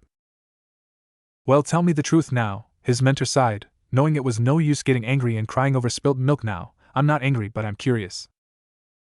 In that case, get your notebook out, Ero-sennin. To his surprise, Naruto, rather than shrinking and mumbling his report like he usually did when he'd done something wrong, he was grinning wider than ever and stroking the beast on his leg with more vigor than before. "It's moving, I swear that thing can scuttle. What the hell is it? This'll make your next porn novel a bestseller." "Believe it!" Naruto was naturally a cheerful person, but that didn't mean he wasn't also naturally cautious. Years of living in a village where people treat you, at best, as a walking natural disaster waiting to happen will breed a streak of paranoia in even the most sunshine-filled soul. That same streak had been subconsciously pinging away ever since he and Jiraiya had come to this town, had really started sounding alarm bells when the Toad Sage had left to go chasing tail, and, now that he'd sensed two of the largest chakra presences he'd ever felt heading straight towards the room he'd rented in Jiraiya's name, it was screaming at him to do something drastic. The only problem was that, in the face of a rising panic, right now his mind was a blank. "Oh shit, oh hell, I'm too young to see Sandangiji again." Part of the reason he'd agreed to go on this mission had been to make his adopted grandfather proud of him wherever Sarutobi was in the afterlife. It had hurt to be at the old man's graveside, but that pain had been tempered by the knowledge that he was going to recruit the Sandame's successor, and that the old man had gone out protecting his village and had crippled the man who'd killed him almost beyond repair. The image of the kind old teacher helped calm him somewhat as he breathed rapidly, trying to figure out what to do next. "They're ninja, they've got to be, and the only person I've met with bigger chakras than them is Erosenin. They've got to be after me. No way they'd come here first if they were after him. What do? I can't outfight them, and the second I try to run they'll be all over me like bugs on Shino and fleas on Kiba." Out of desperation and the knowledge that he needed any kind of an edge here, he triggered chakra to his ears like Kakashi had taught him and listened, drowning out the pain as other noises of life battered his heightened senses to listen in. "Focus. I know it hurts, but focus. Wait. I know that voice, but it's not him, so it has to be." The knowledge he was listening to one of the Leaf's most infamous traitor Nin filled him with dread, even more so when there was a polite knock on the door, and he knew who waiting for him behind the simple plank of wood. But even as he stood there, the fear began to drain away. An idea, a truly crazy, mad idea dredged up from the very depths of his desperation to survive bloomed in his mind, and he broke the shackles of terror on his limbs. After all, he decided with a shrug as he smiled shyly and decided he didn't have anything better to go on at the minute, so he'd give this a go. After all, winding up Uchiha was one of Naruto's pet hobbies at home, and if nothing else it might give whoever was with Itachi a good laugh before the missing Nin killed him in a suitably brutal and stomach-churning manner. "Come on, Itachi," the massive blue-skinned half-shark made a concerted attempt to sound wheedling. "Just one leg?" "No," came the monotone reply, the Uchiha turning his head just enough to see the Kiri missing Nin from the corner of his eye. "If we damage the vessel we may damage the bijou and make the sealing process even more arduous." Grinning at the same time as hefting his infamous blade over his shoulder, Kisame smirked as his partner knocked on their next victim's door. "Ah, but where's the fun in life if it's not a challenge? I hate getting bored." "After the Kyuubi is taken we will request another bijou, one in an experienced host. That should give you enough of a challenge." Hearing the door open, the former Leaf Nin turned towards the Jinchuriki. "Uzumaki Naruto, you will come with us now." There was a long moment of silence, one that Itachi had expected. After all, their target was only a boy of the Leaf, an unusually strong one it was true, but still a boy likely stunned into shock to stand in the presence of such an infamous figure in the Leaf's history. Realizing he wasn't going to get an answer, Itachi sighed softly and reached forwards to grab his target before the paralysis wore off. "Dude, do you have any idea how creepy that sounded?" Itachi blinked, his hand frozen as it appeared their roles were reversed. Suddenly the genin before him was animated and he was stood as still as stone, only able to listen as Naruto went on. "Come on, asking a young boy to come with you, man, that sounds like something Orochimaru would try to pull. He's always giving them gifts. It must be a Nin thing. All the powerful Nin I know have got something wrong with them. Erosenin's a pervert, Kakashi-sensei's a pervert, and he's always late. Gai-sensei's always running around screaming about youth and Orochimaru." He seemed to shudder at the thought of the snake Nin. "Let's not go there. Is that it? The secret to power is to let out your inner pervert, slacker or other vices and bang, all of a sudden you're Sannin level?" Kisame's shoulders started to shake. "I mean," Naruto carried on, seemingly oblivious to his audience while internally he was both praying for Jiraiya to get his act together and pull off a dramatic rescue and praying either of the two missing Nins looked over his shoulder to see what a couple of his clones were up to in the room. "It must be me. I must have a sign over my head, or something that says Uchiha lover. Sasuke's just the same." Itachi's eyes widened at the mention of the brother he'd abandoned, but before he could get a word in edgeways Naruto had simply steamrollered over him. "Still, I guess I should have seen this coming," he sighed melodramatically, every second precious to him as he carried on. "He takes after you in so many ways. You know, tall, dark, brooding and the personality of a half-brick in a sock. I suppose it's only natural his tastes develop similar to yours." Kisame was forced to turn his back on the scene. Man, is this guy made of porcelain or something? It was working on the taller of the two as far as Naruto can see and hear, the muffled snorts of laughter coming from the back of the broad cloak giving the game away there. But Itachi seemed unmoved and Naruto was starting to sweat as he was starting to run out of material. He reached back into his mind for something else to go for and internally praying for a miracle when, just for once in his life, Kami took pity on him and sent an angel of mercy to guide him in this time of need. Itachi. Today is the day I avenge our clan. Thank you, Sasuke. There was a first time for everything, and gratitude for the team of his class was definitely a first for Naruto. Right now, though, he was desperate enough to take what he could get, and to that end, before this whole thing devolved into fisticuffs and both he and Sasuke got their collective behinds beaten black and blue, he slapped a palm over his eyes and turned back towards Itachi, his tone long-suffering and tired. See what I mean? Even after leaving Konoha, I can't get rid of him. You know, Sasuke. After dragging his hand down his face, he let his voice rise and cut through the younger Uchiha's posturing. If you keep chasing after me, people are really going to wonder if you're serious about resurrecting your clan. I can help with your ninja skill, your eating habits, blasphemer against the ramen gods that you are, and hell, I could even have a go at changing your warm and sunny personality. However, I draw the line at us attempting procreation. It'll take a lot more than you copying and using my sexy jutsu for me to see you as anything more than just a friend. By now Kisame was leaning on the wall opposite him, hunched over and hammering on the plasterboard with unreleased laughter juddering through his body. As Sasuke stood thunderstruck in the hallway, even his hatred for his brother buried under the shock of his blonde teammates' insinuations, Naruto capitalized on his advantage and looked Itachi directly in the eye. In shock, the Uchiha had failed to activate his Sharingan. I don't blame you. In fact, I'm flattered, and I'll even admit it as a casual observer. You both really pull off the Bishonen look. You really make it work well for you, but it just doesn't do anything for me. Sorry to break your heart like this, but still, look on the bright side. There are other fish in the sea. No offense, began Blue. Even if Kisame heard him, the shark man was too far gone in holding back an outright breakdown into hysterics for the comment to register. You'll find the right person eventually. Just keep those red eyes open and a sexy pout on your lips and whammo. They'll be under your spell the second they let you get close enough. For now, though, I've had a rough day, so I'm going back to bed with that. He slammed the door shut, nodded to his clones, and began to frantically prepare his survival plan for the next few minutes. Well, that was unique. Seeing the target quite literally shut the door on him like that was a first for the elder of the Uchiha siblings, though he discounted the Jinchuriki's earlier comments as false. Truly, you are Konoha's #1 surprising ninja, Uzumaki Naruto. And there is the other annoyance to deal with as well. From the corner of his eye he could see his younger brother, still as foolish as he had been all those years ago, overcoming his surprise and getting ready to attack. Swiftly analyzing the situation and reminding himself that murdering your partner was much frowned upon in the Akatsuki, even if said partner was currently bluer than usual in the face and biting holes in his cloak to stop himself laughing, Itachi made his commands. Kisame, detain the target while I deal with Sasuke. My brother requires another lesson. For a second he was unsure if the Kirinin heard him, but as Kisame stood up tall and rubbed his eyes with his free hand, he was relieved to see the taller man nod his consent. Damn, the former member of the Seven Swordsmen shook his head as one hand curled around the handle of Samahata. As corny as this sounds, I really am going to regret this. Too true, kid should have been a court jester rather than a nin. Can't remember the last time I had a laugh like that. With the memory of the recent monologue running through his mind, the half-shark brought his leg back and casually booted the door in, sending splinters everywhere. Unfortunately, distracted as he was by his current good mood, it never even crossed Kisame's mind that his target might have taken precautions to defend himself, and he therefore left himself open to the attack that hit him full in the face. As any good prankster should, Naruto always kept a scroll full of his pranking material close at hand. After all, you never knew when inspiration for a really good prank would strike, and there was nothing more frustrating than having the perfect plan mapped out in front of you but nothing to pull it off with. As Kisame cleared the threshold of the hotel room, he found this out the hard way as a balloon filled with ink caught him full in the mush and burst open.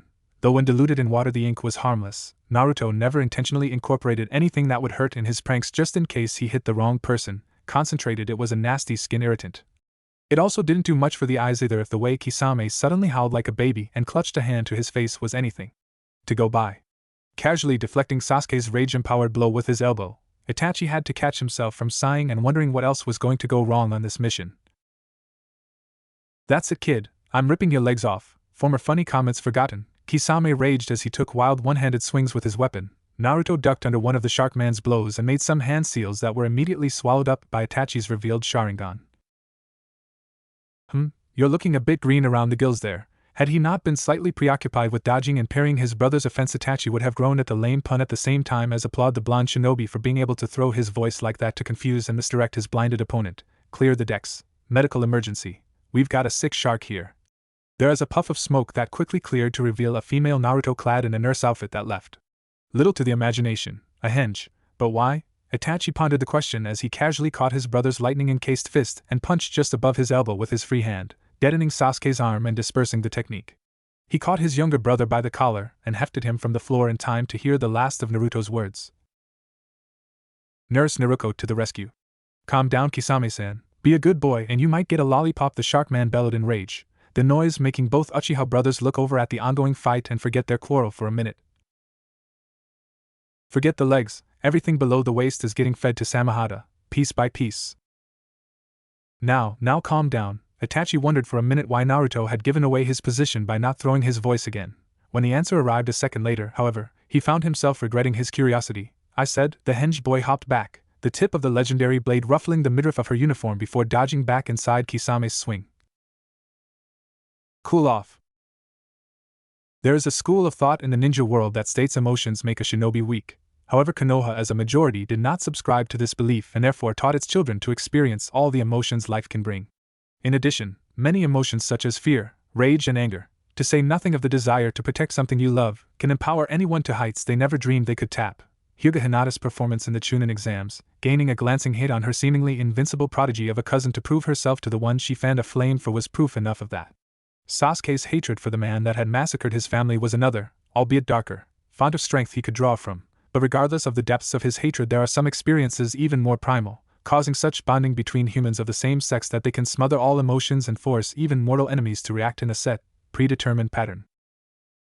Therefore, it should have been no surprise to anyone involved that when Uzumaki Naruto's henge foot landed with surgical precision in Hoshigaki Kisame's groin, 2/3 of the remaining Sharingan eyes in the world simultaneously watered in sympathy for the misnin. Sasuke even winced and added a small ode to the proceedings.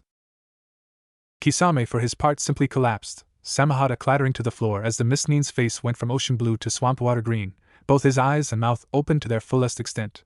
Both hands grabbing the new son of pain that had eclipsed all other sensations in his world, he fell to his knees and came eye to streaming eye with the one responsible for this agony. There, that wasn't so bad, she grinned before leaning forwards. Now stick out your tongue and say ah.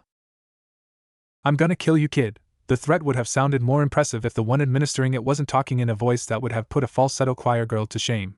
Seeing his partner incapacitated in such a below-the-belt manner, literally as well as figuratively, Itachi felt his patience finally snap. Casually flinging Sasuke over Kisame's head and into the room, the Leaf Trader seized the henge Naruto by the back of her uniform and brought her up to eye level, Sharingan spinning and morphing into the deadly Mangekyo form. No, put me down, bad bishi, Naruto scolded before seeing the transformation of Itachi's eyes and grabbing for her top, yanking it downwards. Oh, flash no jutsu. Itachi would have scoffed and claimed he was immune to such a crass technique, but the fact of the matter was that he was a man. He had urges that most of the time he suppressed very well, and it was a very convincing henge Naruto had come up with. A combination of these reasons meant that for an instant his eyes were diverted from their original target. He had just enough time to notice the small strip of paper nestled between a relatively generous bosom before the tag went off and the world turned white. Sasuke had been caught in the brightness as well, but, as he'd been trying to recover his breath and had his eyes half shut, to say nothing of the fact he was partially shielded behind Kisame's still kneeling bulk, meant he was only dazzled by the tag rather than blinded by it. He still felt battered and lightheaded from the lack of air but pushed himself upright regardless, hatred alone forcing him upright. Now was the chance to kill his brother, regardless of Naruto's interference. He glanced across, palming for a kunai, just in time to see the figure dropped by Itachi's reeling form vanish in smoke before he felt himself move against his will, as though someone had wrapped a thin twine around his waist and given it a hard yank. What? Where the gravity being the annoyance it was, Sasuke found himself falling down the side of a building with no idea how he'd got there. Instinct took over and he adhered to the nearby surface with chakra, just in time to see another Naruto grab his hand and whisper urgently. His clones, he must have pulled me out the building with a substitution jutsu. Can you run? Yes, but there was a sudden pull on his wrist, and he was nearly jerked off his feet again. Then do it. That tag won't keep them busy for long and either of them could kill us blinded anyway. But the bright dots imposed on his vision were playing tricks on his, as it looked like Naruto had to wrestle a shiny white something into a pouch of his before carrying on. Itachi. is going to be really pissed off when he can see again. Naruto cut him off as he jumped the last 6 feet to the floor, looking around for the next way to run. He just owned you now, even with Chidori. You think he'll give you a chance now he's just been pranked? That was a valid point. Despite his pride, Sasuke was intelligent enough to know when he was beaten, though the fact his brother had defeated him so effortlessly was a bitter pill from him to swallow. Still, his eyesight was mostly regained. He was in a position to run. There was just an annoyingly large green blob that had attached itself to the left and was moving forward slowly, heading towards the lobby of the hotel they just abandoned. In fact, now that he saw it clearer, it looked like something he remembered, a lot like Guy-sensei. The Jounin looked up just as Naruto turned around, still straining at Sasuke's hand to get him moving again. Next second the two of them were moving together faster than either of them could have moved alone. Forsaking stealth for speed, Guy had seen the target he'd been sent to retrieve and took off, grabbing a boy in each hand and tearing for the outskirts of the town to put some distance between Naruto and the two who were hunting him. Buildings blurred past and the wind howled in his ears as the taijutsu master ran and didn't look back, as preoccupied with his route and dodging civilians as his new charges were with keeping the last meals contained below their esophaguses, none of the three hearing as, from the building they'd just abandoned, a final roar of mingled rage and shock echoed across the town. Guy hadn't stopped running for hours, setting a furious pace away from the little town Naruto had come into earlier that day and stopping only when the sun was starting to set. Looking back with his chest heaving, the Leaf Jounin set his charges down. Yash, that should be enough to lose them. Either Sasuke nor Naruto were in a fit state to answer. The nausea of the high-speed trip had made both boys lose their lunch, breakfast, and was currently delving for last night's supper. Now we must hope our flames of youth burn bright enough to light the way for Jiraiya-sama to find us. No need, Naruto managed to croak out after flopping onto his back. Tracking seal, in my sock, he'll find us. There was a sudden ribbit from the side of him as a frog hopped into the clearing. A second later, all three watched on as a hand, then an arm, then the rest of Jiraiya emerged slimily from the toad's innards. Even Guy looked grossed out by that one, though he managed to avoid disgracing himself like Sasuke and Naruto did. Sorry about that, but I had to get here fast, the sage apologized before his voice took on a hard edge and he folded his massive arms. Naruto, what happened back there? The Gaki shot him a filthy glare and pouted. Because you had to go out researching, I had to get away from his. He jerked a hand towards Sasuke, older brother, a big blue mist called Kisame that got a response. For a minute he thought his current teacher would faint, but Jiraiya managed to keep his composure and merely asked, how? Clones in a flash tag, Naruto shot back shortly, then me and Sasuke pegged it out of there before they recovered and ran into Guy-sensei. He got us here unusually. The Jounin merely nodded, face serious as Jiraiya finally seemed to notice the Uchiha in the party. Sasuke, what are you doing here anyway? Itachi and his partner were in Konoha. Kakashi is in hospital because of them. I knew he was following you, so I followed him to avenge my clan. Jiraiya considered this for a minute, finger on his chin, before nodding at the Uchiha. I understand, he just left it long enough to let the Uchiha look smug before delivering the cutting line, you are an idiot. Naruto had to clamp a hand over his mouth at the expression of his teammate as Jiraiya tore into him. You wanted to take on Itachi Uchiha, the man who destroyed an entire clan of ninja in one night, as a genin with one, maybe two, jutsu over B rank? That's not a plan for anything other than suicide. Itachi does not care how skilled you think you are, or even that he's your brother. If you get in his way, he will kill you. Get it through your head. You are not strong enough to even think about taking on a water clone of Itachi yet. You need years of training and a backup team before you can try to avenge your kin. But nothing. This time Naruto spoke, surprising those involved and making Sasuke curl his lip derisively. Look team, back there you got the hell beaten out of you. I got us out of there and I'm the only reason we got out of there, right or wrong? Sasuke glowered at the reminder but eventually had to confess. Right.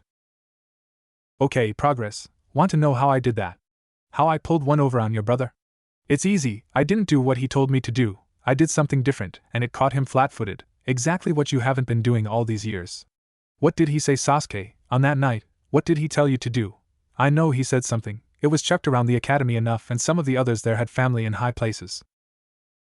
The last loyal Uchiha said nothing for a minute but seemed to be thinking over Naruto's words. This in itself was a sign of progress as far as the blonde was concerned, as he suspected Sasuke hadn't taken a blind bit of notice of anything he'd said for the past 14 or so years. The onyx-eyed child looked away but eventually spoke in a grating whisper. Hate, his answer began. He said to hate him and grow strong, then I could stand before him when I had the same eyes he did. And you believed him? Naruto slapped his forehead. It was either that or he was certain he'd slap Sasuke. For Kami's sake, they call me a dope. Just think about this, Sasuke. Use that genius brain of yours. Itachi kills your clan and leaves you, a potential rival, right? So what's he going to do to make sure you don't grow into a threat to him? How about, tell you exactly what not to do in the hope you're dumb enough to listen to him, and guess what? He was right. You've swallowed the crap he told you without even thinking about it, and it's led you to this. He gestured with his hand, measuring the Uchiha up and down, rushing in without thinking, trying to take on a superior opponent from the front with an assassination jutsu. The clues in the title genius. Just suddenly he felt tired, exhausted by what he'd just done and the fact that he'd got away with it. He did not have time to put up with Sasuke now. Go back to Konoha. We'll bring back this Tsunade and heal up Kakashi. Just remember this though, if you keep listening to Itachi and using hatred to grow strong, eventually someone or something, he pointed towards a spot on the other boy's neck, Sasuke reflexively flinching to cover up the cursed seal of Orochimaru, is going to tempt you away from Konoha. When that happens, someone is going to have to stop you leaving, and that will probably have to be me.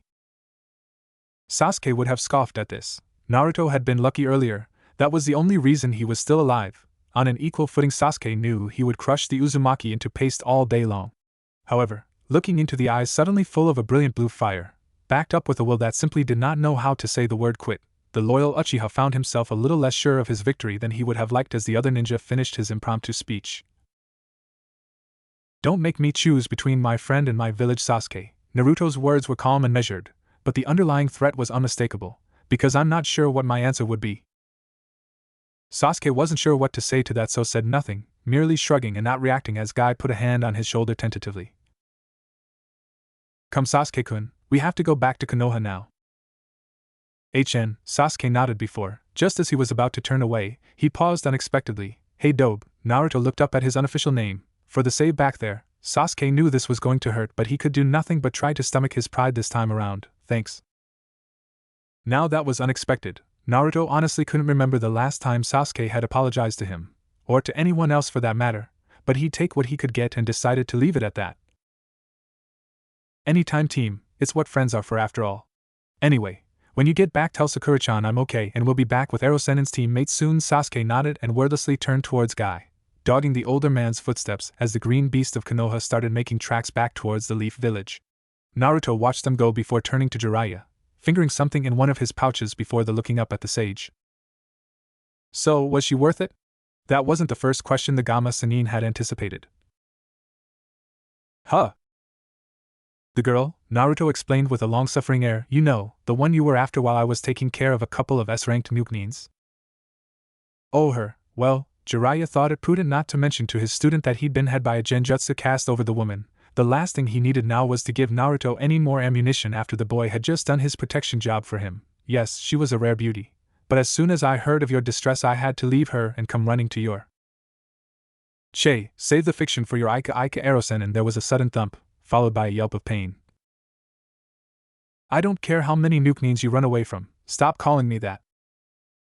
So, Jiraiya hadn't written a word down, but it didn't matter. He was certain this story was one he was never going to forget for the rest of his life. You're telling me you managed to escape, with your teammate, from 2 S-rank missing Nins, including probably the strongest traitor to ever come out of Konoha, using a couple of shadow clones, a balloon filled with ink, a flash tag and your sexy jutsu?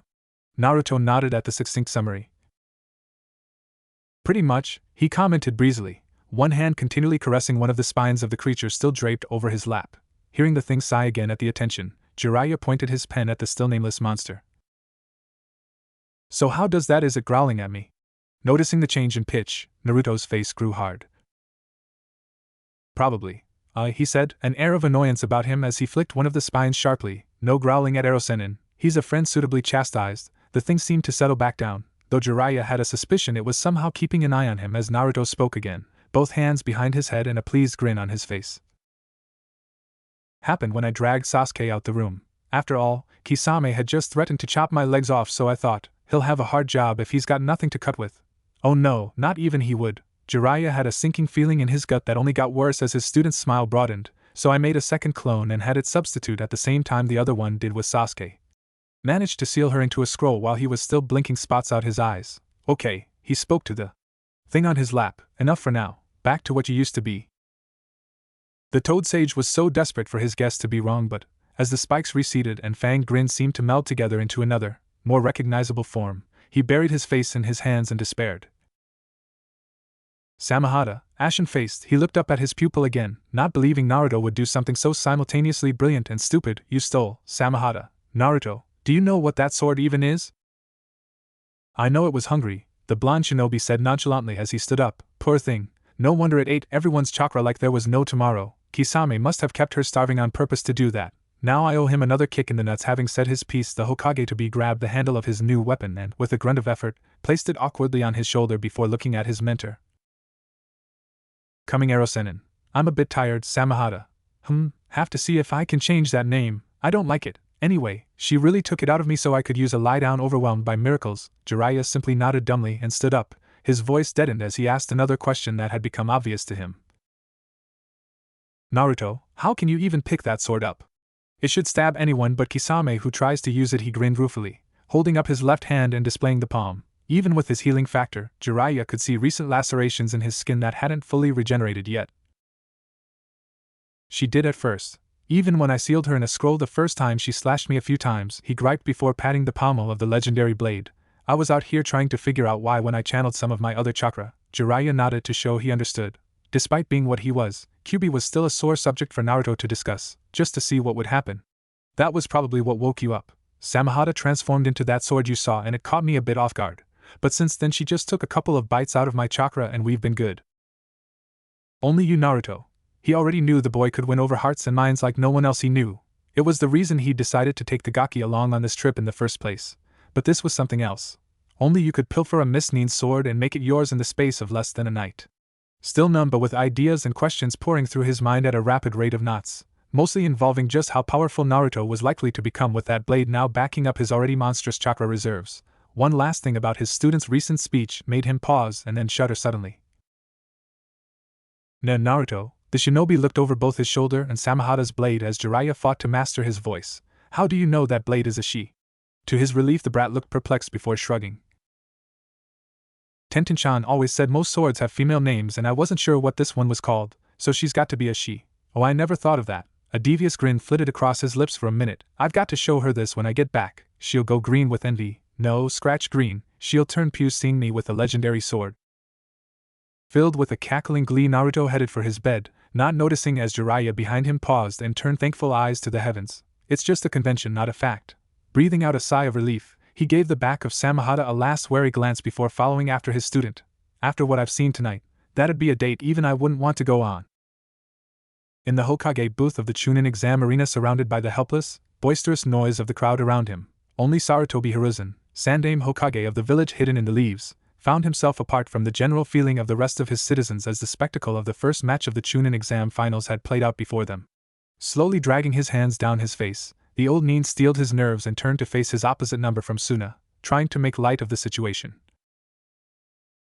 Hokage Deno. It wasn't often that Sarutobi was beaten to the punch, but these were far from usual circumstances as the veiled village leader pointed a slender finger at the victorious figure bounding back up the stairs to wait for his next fight after sportingly bowing to his opponent.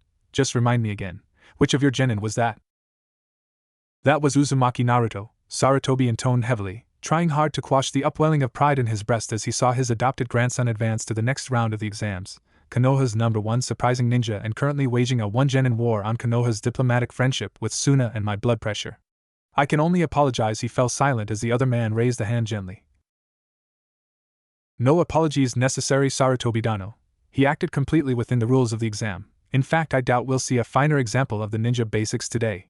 The boy confused, misdirected and drove his opponent up the wall before administering the coup de grace, a textbook example of a shinobi battle, and he used only one jutsu in the whole fight. True, though I have no idea where he learned a concealment jutsu that advanced.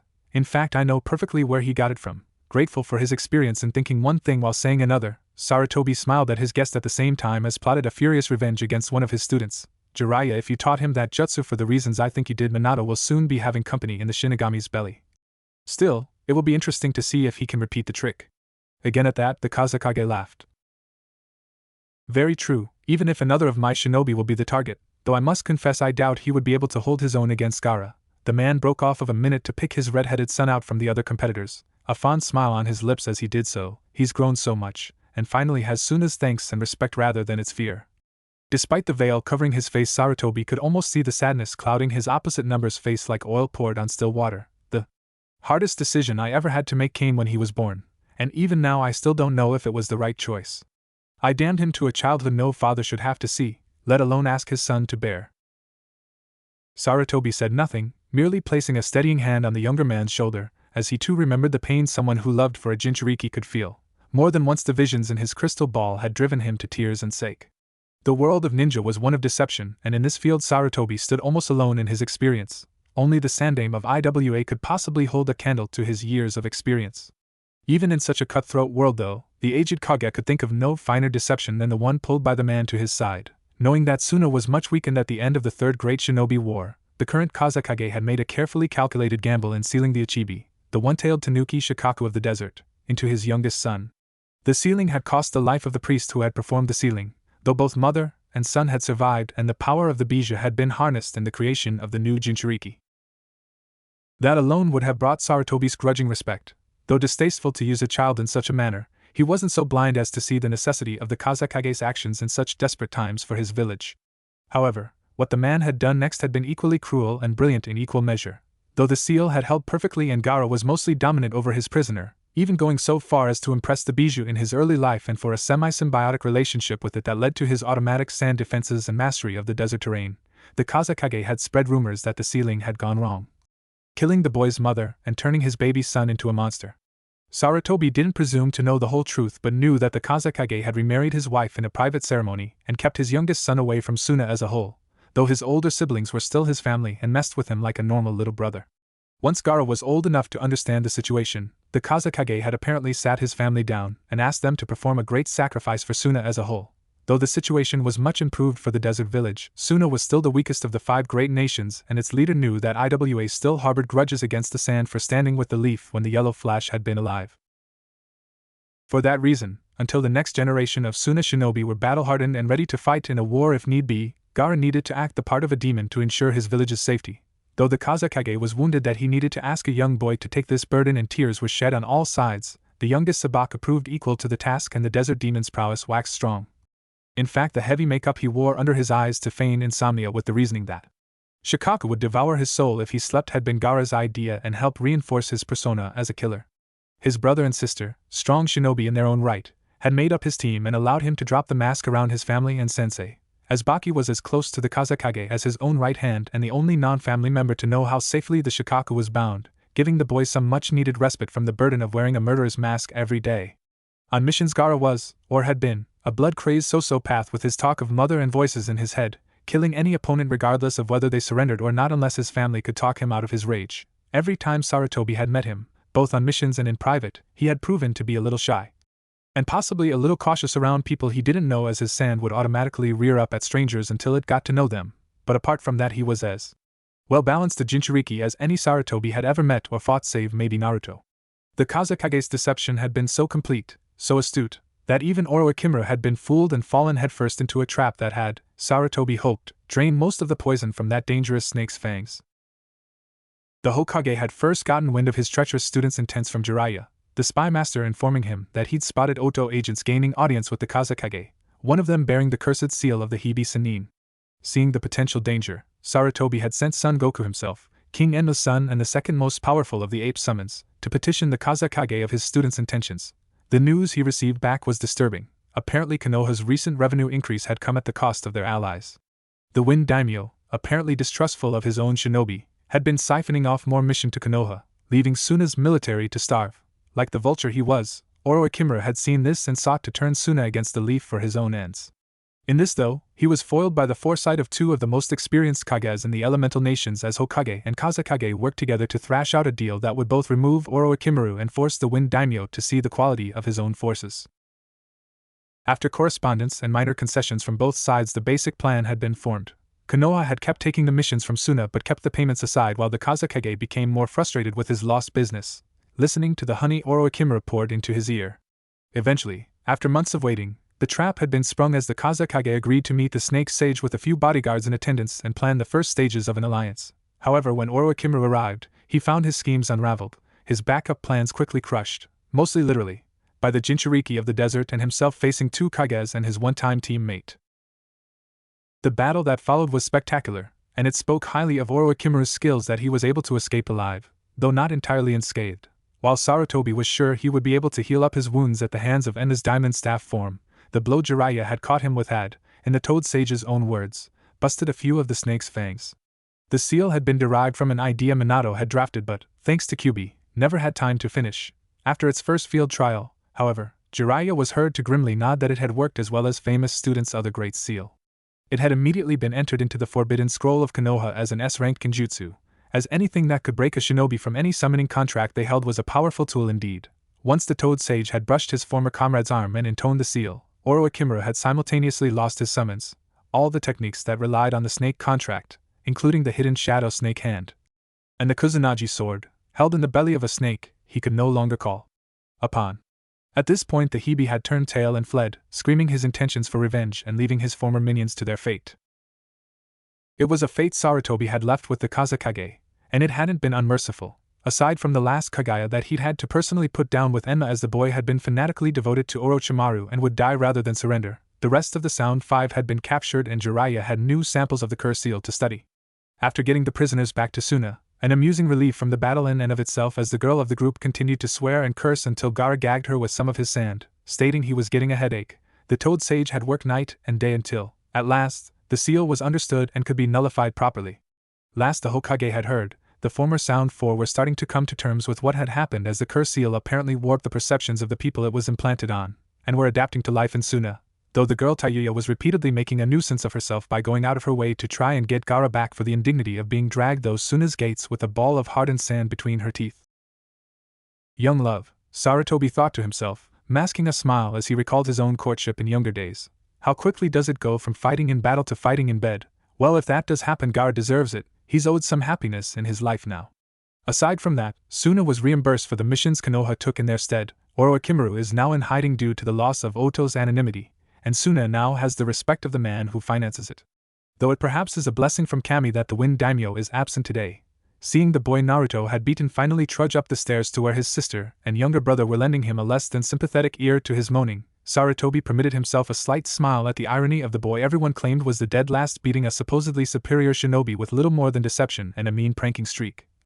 As that performance may have given him more doubts about his shinobi forces. Kankuro was feeling pumped up and ready for this, though he wouldn't be able to use his disguise trick with Karasu again since his opponent had seen it in the preliminaries. He'd seen the boy he was fighting, one Naruto if he remembered rightly, fight in the preliminaries and didn't think much of his performance.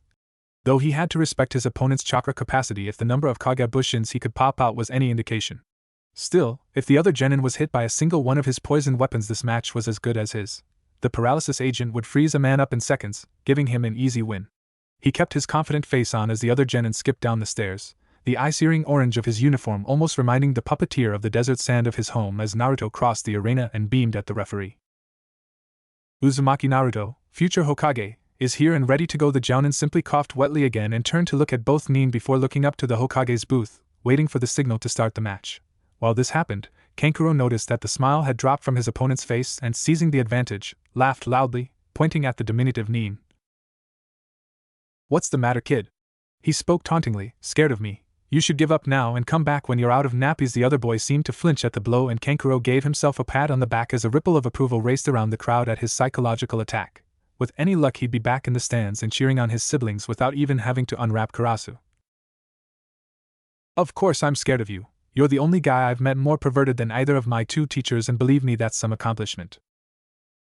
That one hadn't been in the script. Before the puppeteer could reply, Naruto had carried on, holding up his fingers as he went along with a new list.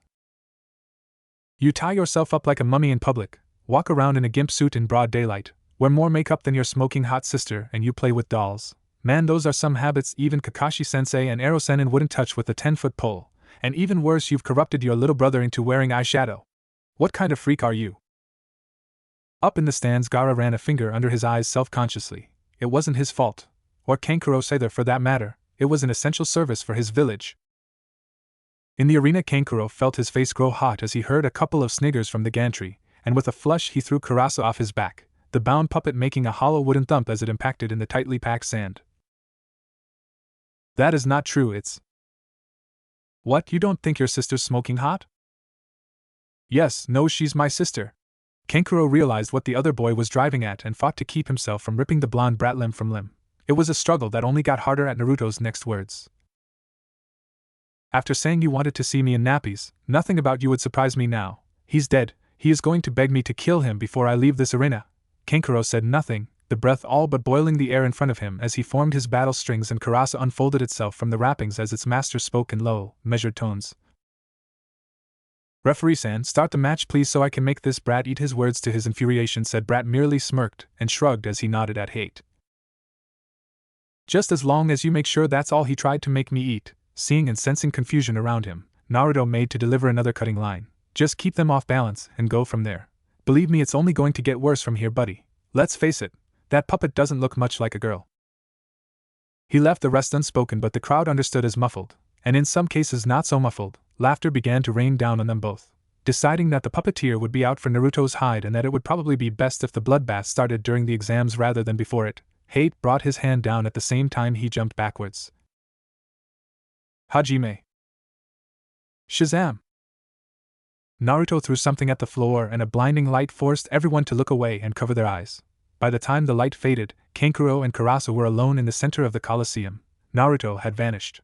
He didn't attack when I was blinded, idiot. As he blinked back his vision and set Karasa to guard him while he thought up a plan, the Sunanin smirked. He's too soft under that bluster, he won't kill. Now, let's track him down.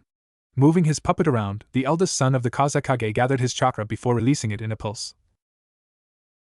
Kai. Nothing happened. Damn, strong genjutsu. Kankuro cursed as his enemy was still invisible. It looked like he'd be forced to reveal some of his puppet's area effect weapons after all. He didn't want to waste any more chakra. Okay then, he had a plan, now to make it happen while his opponent was still idle. Right, Karasu, can't see him. Of course I can't, the puppet snapped moodily. You're the one with eyes and Kami help us, brains.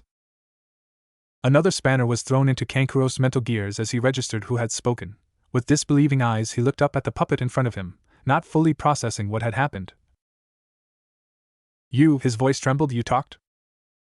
Thank you, Captain Obvious. It quipped back snippingly in a manner that Kankuro, with a distinctly sinking feeling, thought he recognized. Anything else you'd like me to do? In fact, the puppet seemed to consider, an impressive feat as Kankuro wasn't making a move at the time. Don't answer that. I'm not voyeuristic, trying to ignore the disembodied voice and the giggles it was generating from playing to the audience. The puppeteer stuck to his task of trying to root out the annoyance teasing him like this. Ah, shut up. He jerked his fingers and the wooden construct flitted about, a rain of samban peppering the area behind him with no apparent success. I'm going to kill you and then laugh about it. There was another laugh, this time from Karasu.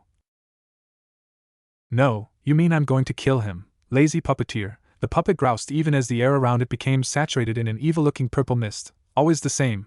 I do the work, he gets the credit. Kill the genin, Karasu. Carry my lazy ass around, Karasu. Bend over and think of Suna, Karasu. There was sudden jerk on the puppet's strings that brought it to a complete halt as Kankuro, face red as he realized everyone was now laughing at him through his puppet's insinuations, lost sight of the antagonist he couldn't see in favor of the antagonist he could. That not true. Denying your issues doesn't make them go away, the puppet countered snidely, the mastermind behind this audacious scheme taking a second to make sure he wasn't about to give the game away by laughing at the jokes he was putting into the puppet's mouth. And don't try to say it's for maintenance either. Your body fluids do not count as a suitable lubricant for my interior joints. It might have been a long-term mission to suspend the threat of war over Suna, but never before had it been in more jeopardy. Watching his brother getting beaten down in a one-sided argument with his own puppet was driving Gaara to the brink of laughing out loud. This wasn't something a demon should be doing, though his father had recently said that he should start to let go of that persona now as, following the implosion of the mist into bloody civil war, Suna was no longer the weakest of the hidden villages. But he still wasn't entirely convinced this would be the best way to tell the world he was free of his supposedly mad mother.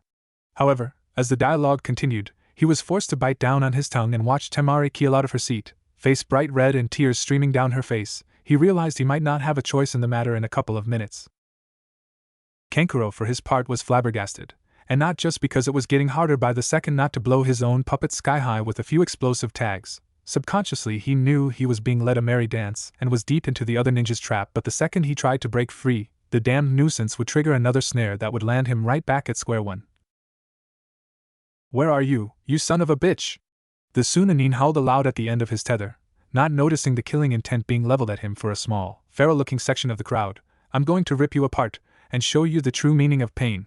As he breathed heavily and scanned the arena again, still not sure how his opponent was keeping himself so well hidden, he heard a sickeningly familiar snigger. Oh, like that's going to scare him. A threat like that from the guy who defines morning wood is wake up and check for splinters. Why can't you use a blow-up like everyone else? Are you allergic to latex or something? Shut up. Make me. It was the closest Kankuro had ever come to hurling Karasu away from him. It wasn't supposed to be like this. It was a fight, not a comedy routine. And I didn't hear you telling me to shut up when you were inspecting my kunai holster with your special kunai, all but breathing fire. By this point, Kankuro yanked his weapon around brutally and fired off a rain of kunai randomly around the fighting area, hitting nothing but sand as the howls of the audience crashed in his ears. None of this is true, You got that right. He was so surprised with his pseudo-opponent agreeing with him that he stopped mid-sentence. A fatal mistake. You couldn't get your rocks off there. You had to use the Sanban launcher. At that final insult, Kankuro snapped like a dry twig. Screaming in rage, the puppeteer hurled the disobedient puppet around, firing off weapons like they were going out of fashion in the vain hope of flushing out his hidden quarry.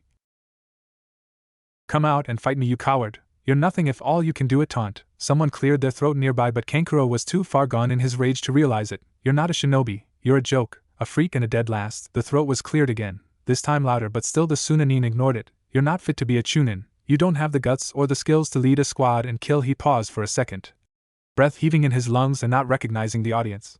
Suddenly falling silent, focusing all his attention on Karasu as it spoke again. You tell him, boss, but there's one thing you forgot to mention, that he is. What? A sudden impact pitched the puppeteer forwards on his face, Karasu going limp as his concentration broke and the chakra strings animating it faltered and flickered from existence.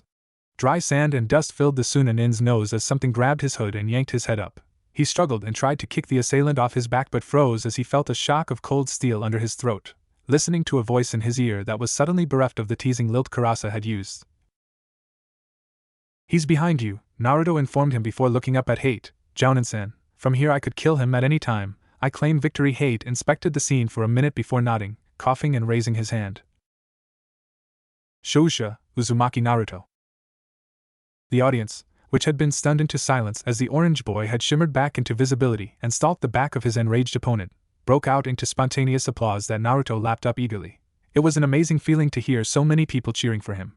He raised his head and gave a wild grin, only to hear a sudden whisper from below.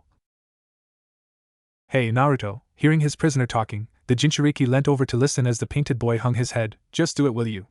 You beat me and I never got close. I can't look at the other Suna shinobi now, so just give me.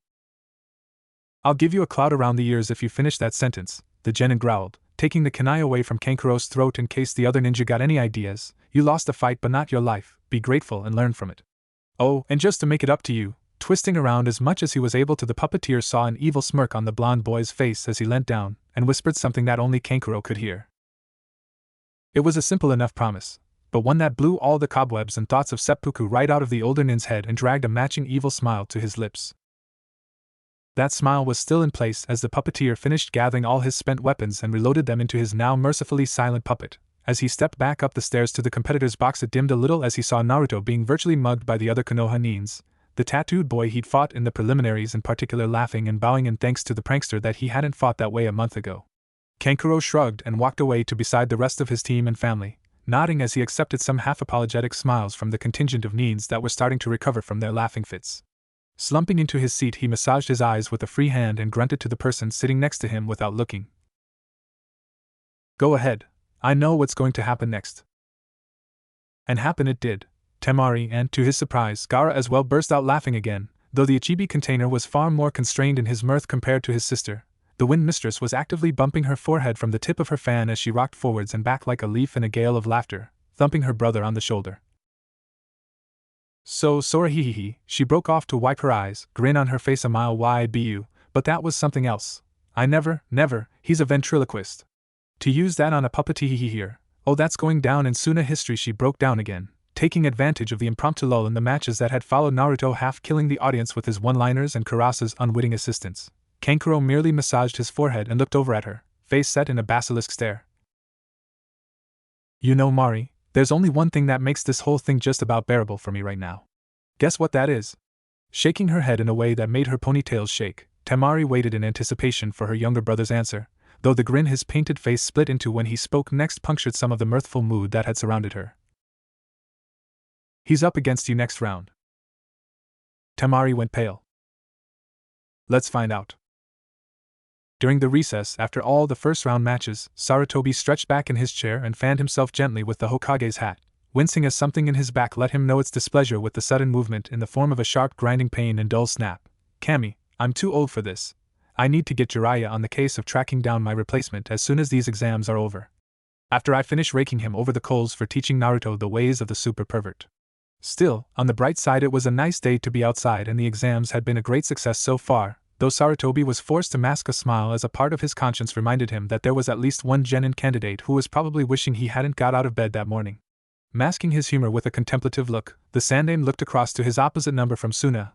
The younger man likewise sat back in his chair with his fingers steepled under his chin. A reel for your thoughts, Kazekage-deno? Startled, the leader of Suna's military strength jerked upright before relaxing again, nodding as he spoke carefully.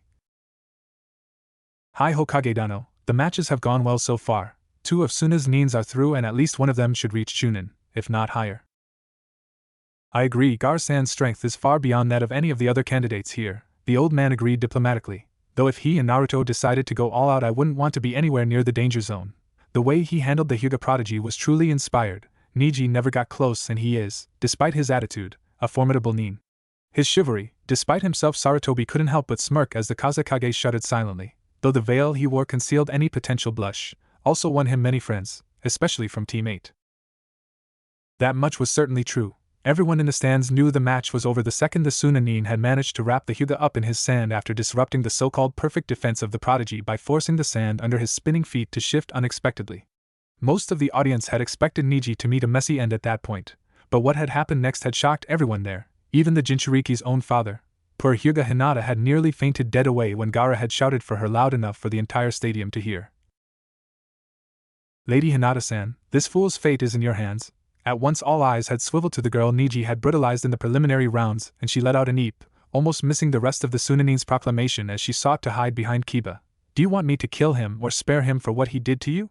It took a moment of virtual hyperventilation and Akamera licking her hand reassuringly for her to gather the tiny scraps of courage left in her body and reply in a whispering shout that, regardless of its quiet nature, everyone in the stadium heard.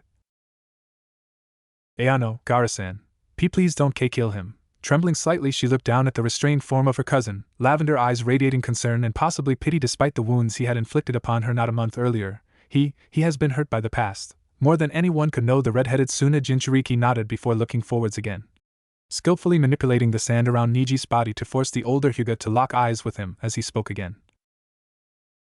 Your life was spared by your weakling of a cousin. Because of her kind words and only her kind words you still have a fate in this world. He raising his hand forwards, eyes suddenly becoming teal jade stones and tone expressionless as he commanded his battle sand once more. Remember that when you wake up. That girl was always very kind, never did have the heart to kill from what I hear, Sarutobi reminisced as he absent-mindedly pulled his pipe from a pocket of his robe and lit it. I must remember to see if the medical corps would be interested in teaching a Hyuga, or at least, teaching Hinata. I agree, the sudden noise almost made the Sandaime jump. He hadn't realized he was speaking out loud. The main branch heir. She is different from most Hyuga I have met. From what I know of the clan, most main branch members would have had Gaara crush his opponent like a grape in that situation. Assuming they didn't use that controlling seal on their opponent first, it was a fair point. The Hokage was forced to concede that at any time during the inter-clan bout Hinata could have forced her cousin to submit via use of the caged bird seal. Though the fact that she had not spoke much of her courage in the aged nin's eyes.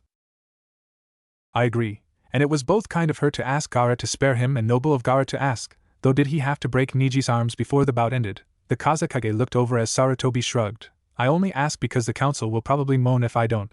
They must protect their geniuses after all. Considering this for a moment, the other man shrugged.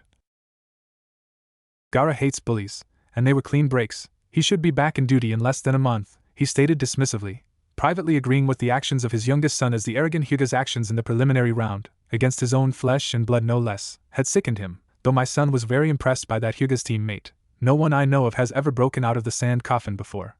Or landed a hit on him without the use of chakra in a duel. The Hokage chuckled.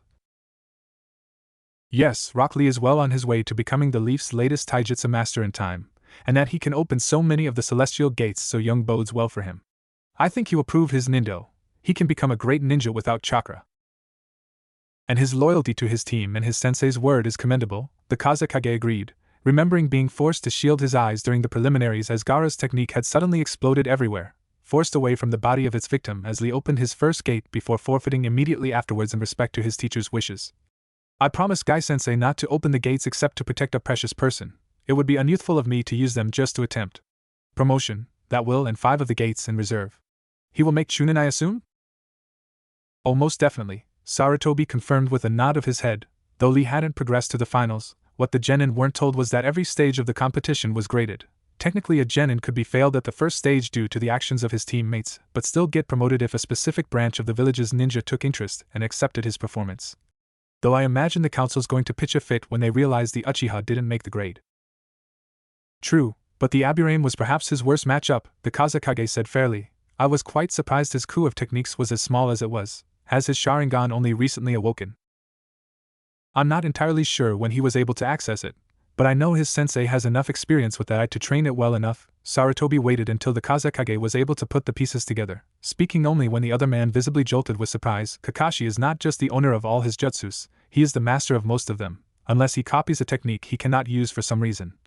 He will train himself relentlessly until the new jutsu is second nature to him. He must have set Sasuke the same example, either that or he tried spying on someone else's training session and got caught. He shrugged as his guest raised an eyebrow. It happened a few times before the Uchiha tragedy. It was not tolerated then and will certainly not be tolerated now. The Kazekage appeared to consider this for a moment before letting his opinion be known. A sensible precaution, both for the Uchiha and the village. No shinobi likes his hard work being stolen after all. Still, in Sasuke's case I doubt the latter would come to pass. He apologized to his teacher for accidentally stealing his jutsu after all. Jounin-san, as with all Aburame, Shino's voice was cool and logical as he held out a hand to control the swarm buzzing around his opponent. From here I could drain the chakra from my opponent, and I claim victory. Hate looked over at the beleaguered Uchiha, and, seeing the raven nod shallowly, raised his hand and called the match. Shouja, Aburame Shino. As expected, the crowd was rather quiet at this supposed upset, though the ninja in the crowd reviewing the battle were nodding with the verdict. Shino's strategy had been all but perfect as he had isolated the one weakness of Katan jutsus. The user had to breathe in prior to using them. By having a single insect flying around Sasuke's head and threatening to fly into his mouth every time he looked to take a big breath of air, the silent Nin had shut down a large amount of Sasuke's offense, and, after skillfully forcing the Uchiha to move and using some of his swarm to burrow underground in a delayed trap, had managed to drown his opponent in the midst of his swarm. Calling in his symbiotes once more, the Aburame bowed towards the Hokage's box while Hei turned towards where Sasuke stood scowling in defeat but still resigned to it, and asked the traditional question for defeated Nin. Coup! At this Sasuke brightened somewhat. He always did enjoy a chance to show off regardless of the circumstances. Coup was a chance for a Nin beaten during a selection exam to give examples of any jutsus they knew that they weren't able to use in the tournament, making up for Nin who were forced to withdraw or beaten by opponents who had an inherent advantage over them.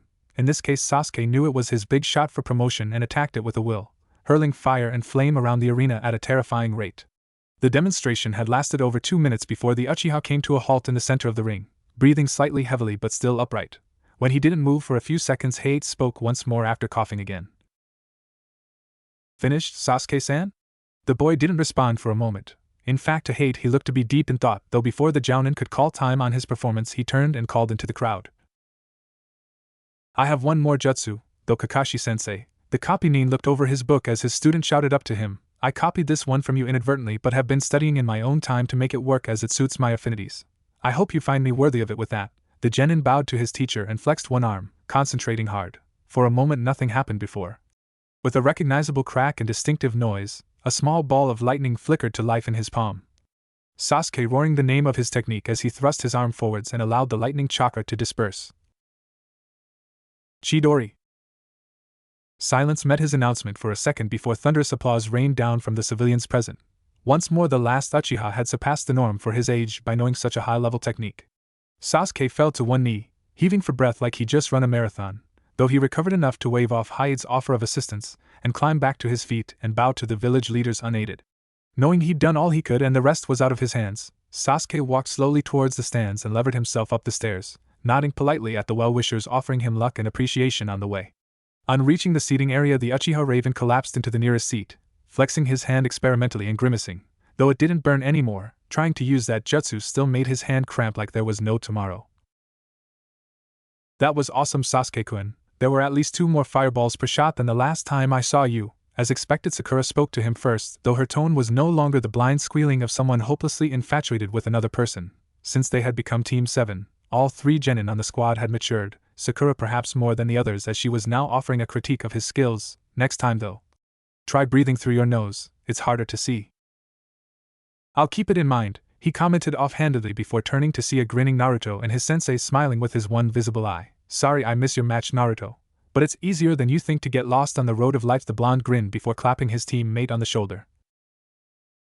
If Kakashi-sensei wasn't late for anything but his own funeral, the ANBU would be checking for an imposter. Anyway, I'm sure the others will fill you in, he mentioned with a gleam in his eye that made even Sasuke nervous. Looking like that, he either won by a fluke or by a mile, and right now I'm banking on a mile. Still, what was the last jutsu you used again? At this point, Kakashi interjected. Chidori, my one personal jutsu and a high B-ranked assassination technique. He rolled a stern but not unkind eye towards the genius of his team. Not something that should be taught to a genin. But I'm proud you didn't go overboard with the training on it. Sasuke shook his head. Never again. One lesson I didn't need the Sharingan to learn, the Raven confirmed. The memory of being held by both Sakura and Naruto for nearly half a day at their training ground after the mental blocks he had built up over the years had shattered under the combined weight of the memories of the murder of his entire family. Years of relentless training without so much as a single day's break, and the visual knowledge of Naruto.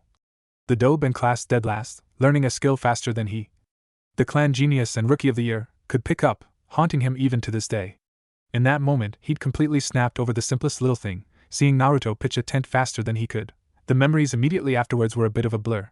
But as far as he could recall, he'd gone from trying dementedly to kill the blonde with a kunai and his own bare hands to sobbing into his shoulder as the pressure of his own expectations finally ground him into the dirt and drove tears from his onyx eyes. The smell of his friend's blood heavy in his nose as the orange jumpsuit and the shoulder of Sakura's dress soaked up his crying. I changed that day, we all did. It was a truth that Sasuke couldn't doubt, as since that time he felt almost lighter, as though vengeance against Itachi was more a long-term goal, rather than something to be pursued regardless of the cost to both himself and others. While still proud of his achievements, he was also able to enjoy the skill of his team and the achievements of others. The memory of tying the ribbon Sakura had worn in her bout against Ino into her hair, and her grateful smile as he arranged her hair around his artwork, was somehow more important than the urge to master a new jutsu, or show off his Sharingan to wow the civilians. Similarly, Naruto had been more than willing to share his trump-card jutsu, the Kagebushin, with both his teammates once they had Kakashi's approval and supervision once they asked him how it worked, rather than demand or try to coerce him into revealing his secrets.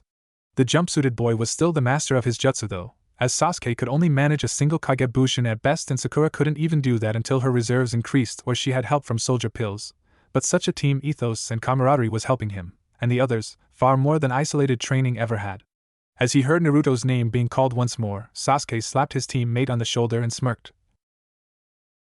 It's up to you now, Naruto, go knock them dead. The grin he knew so well flashed into place, and at that point Sasuke knew, instinctively knew, he and the rest of the audience were in for a real bout this time. Just watch me knock their socks off, believe it. I do believe it, just like I believe you'll be Hokage someday. Just as long as you can help me out with bringing Itachi to book before you do it. Seeing his smaller teammate vault down the stairs, Sasuke stretched out before looking over his shoulder to his other teammate, wondering why she looked so stricken at his parting words. So, what did we miss? The Nara will have to make Chunin, given his results on all 3 stages of the exam, the Hokage stated before chuckling, that I'm sure will upset him. He'll have even less of an excuse to slack off without his team to pick up the slack. I agree. I never thought I'd meet the Nin who could give Shikaka-san a run for his money in the laziness stakes, but his son has the potential, the Kazekage agreed, having met the soon-to-be Chunin's father on a couple of occasions both on and off the battlefield. Hopefully his mother will be able to motivate him enough to move into his own apartment at least, Sarutobi muttered under his breath before clearing his throat. Still, your daughter Kazekage-dano? She appears to have leadership potential when her youngest brother is absent, and her wind affinity must be approaching mastery. You flatter both me and her, Hokage-dano, the other man chortled, waving off the older man's comments as though they were a cloud of flies, though perhaps that is not Temari-chan's fault. Her first match gave her all the advantages. I will leave it to her next match to see if she has earned her vest yet. Oh yes. Realizing that it had all boiled down to this, and knowing he'd run out of wriggle room, Sarutobi braced himself to seize the bull by the horns. Or, more appropriately, the fox by the tail. True, but the last match, Uzumaki Naruto, Konoha's most surprising ninja, And with good reason, the Kazekage intoned, folding his arms as he did so, seemingly deep in thought. Even had Kankuro won, I would not have pushed for his promotion. Between Gaara and Temari, he's had no experience in a leadership role. But Naruto's strategy, he fell silent for a moment before looking across. The saying in Suna is that genius and idiocy differ only in success. Even now I confess I'm not sure what camp to put him in. You and everyone else in the Hidden Leaf, Sarutobi informed him, inwardly cringing as he realized the time was almost upon them to see what mischief his adopted grandson was going to cook up next. Please, Kami, if you can hear an old man's prayer, please let the Kazekage keep his good mood until the end of these exams. I really don't need a diplomatic incident on my desk before the day is out. Having mentally said his prayer, the Hokage paused for a second to ensure all his guests were seated comfortably before nodding and raising a hand to hate. The proctor bowed at the signal and called up to the contestants' booth. Sabaka no Temari and Uzumaki Naruto to the floor, please. Despite her outward composure, Temari felt a cold chill run right through her at the summons, and Kankuro's expectantly evil grin wasn't helping matters any as she whipped open her fan and glided gracefully down to the arena. If there was one consolation to getting caught by that lazy bum, she clenched her teeth at the memory of the cold, alien sensation that had flooded her body as Shikamaru's shadow had merged with her own, trapping her completely and putting her at his mercy. No one in Suna had been able to outthink her to that extent before, and she realized, belatedly, how sharp the mind hidden behind that uncaring exterior actually was. It was that I assumed he was going to have try and put this gaki down. Rather than me. In fact, I'll bet this was one of the reasons he forfeited in the first place. It all made sense now, and Temari felt her heart sink. If Shikamaru had known, or at least guessed, at what Naruto was capable of and decided it was too troublesome to even try and fight him, where would that leave her against the orange-clad Nin who was now standing across from her, smiling brightly as he looked around and shot her a thumbs up. Give him nothing. Despite his cheesy attitude, Temari remained stone-faced, half listening as the proctor explained the rules again. Temari-chan. The name almost made her slip up, but she wrestled the blush down. No one in Suna had ever called her Chan, too afraid of her father and little brother for such familiarity, but it seemed Naruto either knew no fear or had no sense. Something on your mind? She blinked for a minute before smirking and hefting her battle fan over her shoulder. Yes, thinking of all the ways I'm going to stomp you into the ground before this match is over. Oh, right. The boy appeared to be disappointed before suddenly shrugging it off and smiling again. Well, just as long as you're stomping my face I won't mind. He left in a second, just long enough for his opponent to look confused, before going for the jugular. At least that way I'd get a glimpse of heaven before ending up in hell. Temari didn't have a chance of holding it at that one, and a blush spread over her cheeks as she choked in equal parts anger and outrage. Quick as the proverbial creature sealed in his belly, the Konoha Jinchuriki was onto it, and not letting go. What's the matter, Temari-chan? You weren't thinking about some boy back at home, were you? Knowing, just somehow instinctively knowing he'd take and spin her silence as a yes, Temari was forced to run as much damage control as she could get her hands on and pray just wait for the chance to snap the little gaki in half when the match started. Ha! As if, she tossed one of her ponytail back over her shoulder, giving the best haughty glare as she could. Never yet met the man that could come close to keeping up with me. Good, that shut him up. Breathing a silent sigh of relief, the kunoichi prepared herself for a war only to be brought crashing back down to earth by his infuriating voice once more. But why was he bowing in apology? Oh, I see. I understand, and I'm sorry if my earlier comments offended you. He straightened up before suddenly looking towards the gantry and calling up in a cheerful voice, Tenten-chan, looks like you have an admirer down here. There was a sudden outburst of snickering at this point, as well as a sudden surprised gasp from one particular bun-haired kunoichi in the crowd, before the Suna Nin wrestled back the initiative. I'm not interested in women, you little gaki. She drew herself upright again, ready to deliver a line of her own, only for Naruto to sneak in and get the drop on her. But the way you swept her out the air, just as she fainted, he clasped his hands dramatically in front of him, face a beatific expression of appreciative grace as herself the preliminary match, seeing once more the Suna Nin sweep Konoha's unconscious weapons mistress from the air with the body of her war fan, so noble, so romantic. What, you think I should have impaled her on her own weapon stash? Temari's colder voice pierced his ideas cruelly, her face curled into a derisive expression of scorn. I didn't think you leaf Nins were that callous. To her surprise, Naruto seemed to stare at her, blinking, and she gloried in the sensation of wrong-footing the sharp-tongued shinobi. Now just start the match so I can bury him properly and my life shall be. That train of thought hit the buffer as she saw his eyes light up and was overcome with a sudden feeling that she just handed him something on a plate.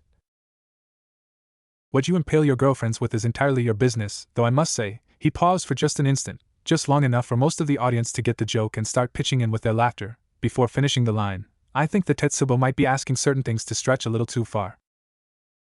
That was it. Kankuro was helplessly gone as he watched his sister splutter at her opponent's latest insinuation. Somehow, being beaten by the leaf Nin didn't seem like such a massive problem now he was observing someone else getting the same treatment.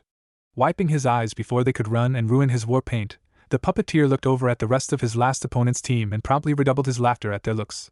The black-haired boy had a hand over his face and appeared to be muttering under his breath. Their sensei had the book in his hand a little closer to his face than was necessary to ensure easy reading while the girl was leaning over the back of her seat. Looking for someone.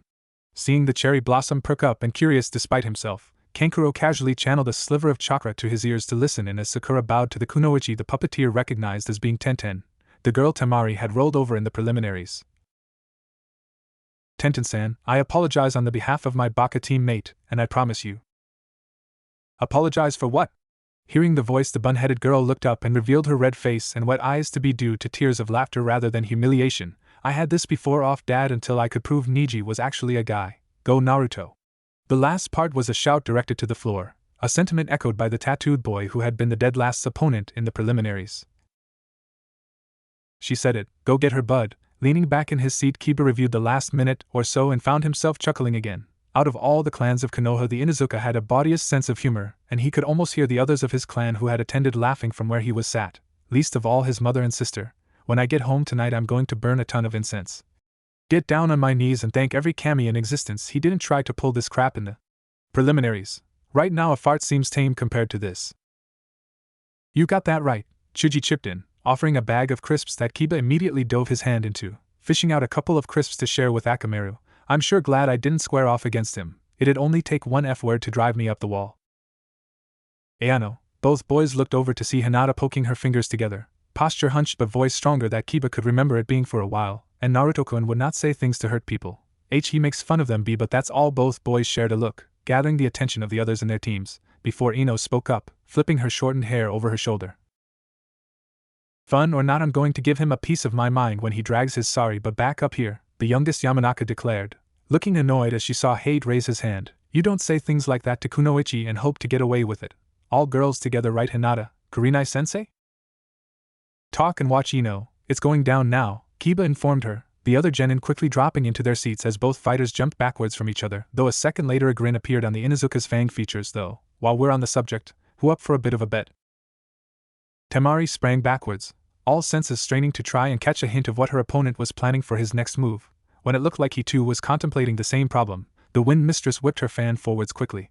The technique had no real power in it, just enough to ruffle the younger nin's bright blonde hair, but the intent was there along with the message she delivered with an arrogant sneer.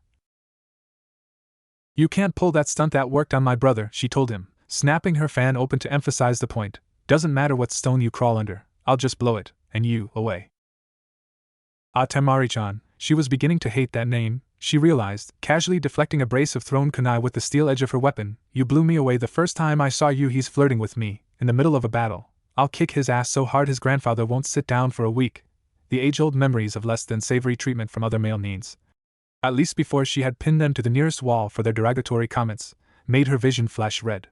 And with a snarl she swung her fan around, a lot more venom in her blow this time.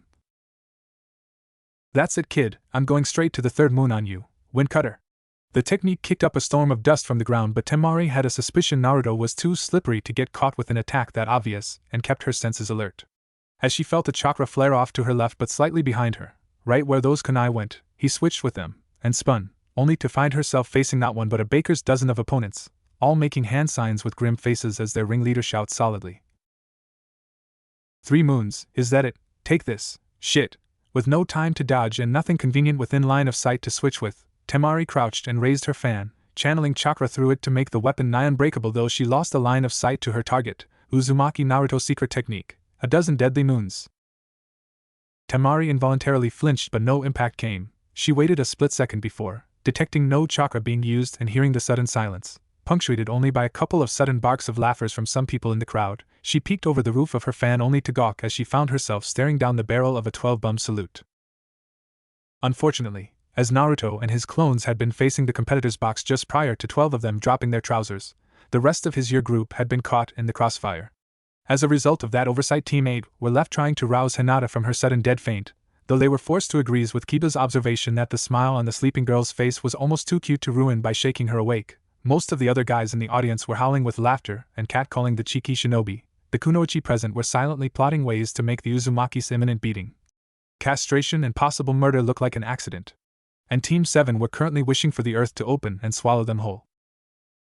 Baki-sensei, hunched over clutching his juddering stomach as he was Gaara, had to force himself to stand upright and address his sensei over the sprawled form of his brother, Kankuro, having to fight hard to breathe at the minute. Your girlfriend's dignity is under attack. Shouldn't you do something to protect her innocent eyes? Bah, the older Nin chuckled back. The idea that the eldest Suna sibling had a crush on their instructor was the in-joke of their team, birthed when a 6-year-old Temari had blushed bright red as the then handsome Jounin had complimented the kimono she was wearing, and was still running strong even now. She can take care of herself? Besides, as a feminine shriek of rage echoed up to the galley, Baki was forced to mask a smirk as Kankuro howled with laughter again, tears pouring from his eyes. Right now all she's got is plenty of indignity. But dignity, he shook his head, recognizing a kind of demented genius at work against his student, not after that Nin gets through with her. It was like the first time she'd seen the aftermath of Gaara's desert burial. It was horrible, but she couldn't tear her eye away from the unedifying spectacle in front of her. She was locked in place by the sight of so many rear ends facing her way, so much so that it was only when one of the clones looked under his arm, flashed a brilliant grin and spoke that the spell was broken. "What's wrong, Temari-chan?" said clone gave a wiggle, making her feel sick. "Like what you see?" That was it. With a roar she whipped the fan around and a split second later 12 of the Narutos burst into smoke, the last one of the unlucky number scrambling to safety and distracting her follow-up attack by dint of a couple of shuriken forcing her to jump aside, not taking her eyes off her opponent this time. Ah, that was mean, Sunaheim. Some of the girls at the academy said I had a cute butt. Naruto had to hide his self-satisfied grin as he rolled out the way of another concentrated wind blast. The last bit was a barefaced lie, but she didn't need to know that. Everything was all going according to plan. You could have spared my pride at least. That'll be the only thing I spare, his opponent shot back, using her fan to vault backwards as he ran up the arena wall and kicked off. She thought she had him when her wind blast knocked his launched kunai from the air but gnashed her teeth in frustration as he popped a shadow clone out in midair to throw him clear of the danger zone. Everything else you've got is going to die when I get my hands on it. Hey, all you need to do is ask and you can get your hands all over me. He is going to die. I cannot let him need this damn aggravating live. It's my civic duty to shinobi everywhere to put him down. Temari was forced to repress a shudder as Naruto put his hands behind his head before running them over his jumpsuit suggestively, though, fair must be fair overall. I gave you a free show of the goods, I reckon. Die. Realizing what he was after this time, Temari decided to end the farce. Her fan opened to its fullest extent, she whipped her body in a full circle, pouring chakra into the air and sending out a rain of wind daggers. There is nowhere for her opponent to run, she could see the fear in his eyes. He was about to, he vanished. He switched with something. Looking around the entire arena, Temari gripped her fan close and tried to hide her breathing. The last move had cost a lot of chakra. But where did he go? It was only when she heard a characteristic poofing noise above her that she looked up and gasped, along with some of the audience that had seen her opponent's latest strategy. Naruto was in the air and falling, but he was falling under control. He had a Kage Bushin underneath him and was riding its shoulders to the ground. Every time the journey picked up a bit too much speed, he merely jumped off, let the Bushin dispel and conjured another one under his feet. Damn, I need more time. She knew while he was in the air he was in her element, but she didn't have enough chakra immediately to hand to use a technique. Instead she took a breather as the jump-suited shinobi made one last ride and, with a theatrical flourish, 6 of him landed on the floor together and gave a victory pose. Mizuki-sensei always said I was a shower of a shinobi, one of them stated, shrugging with a grin. Guess he was right in the end. The grin dropped from his face like a stone, however, as his opponent, rested from her last attack, stood tall again. And he was, Temari informed him, hoping to make him as angry as he had made her. How the hell did a midget prankster like you graduate? You've not laid a hand on me and I'll scythe you down before any of those clones get close. Dead last, she spat the title like a curse. Don't make me laugh, you're a disgrace to dead lasts the world over.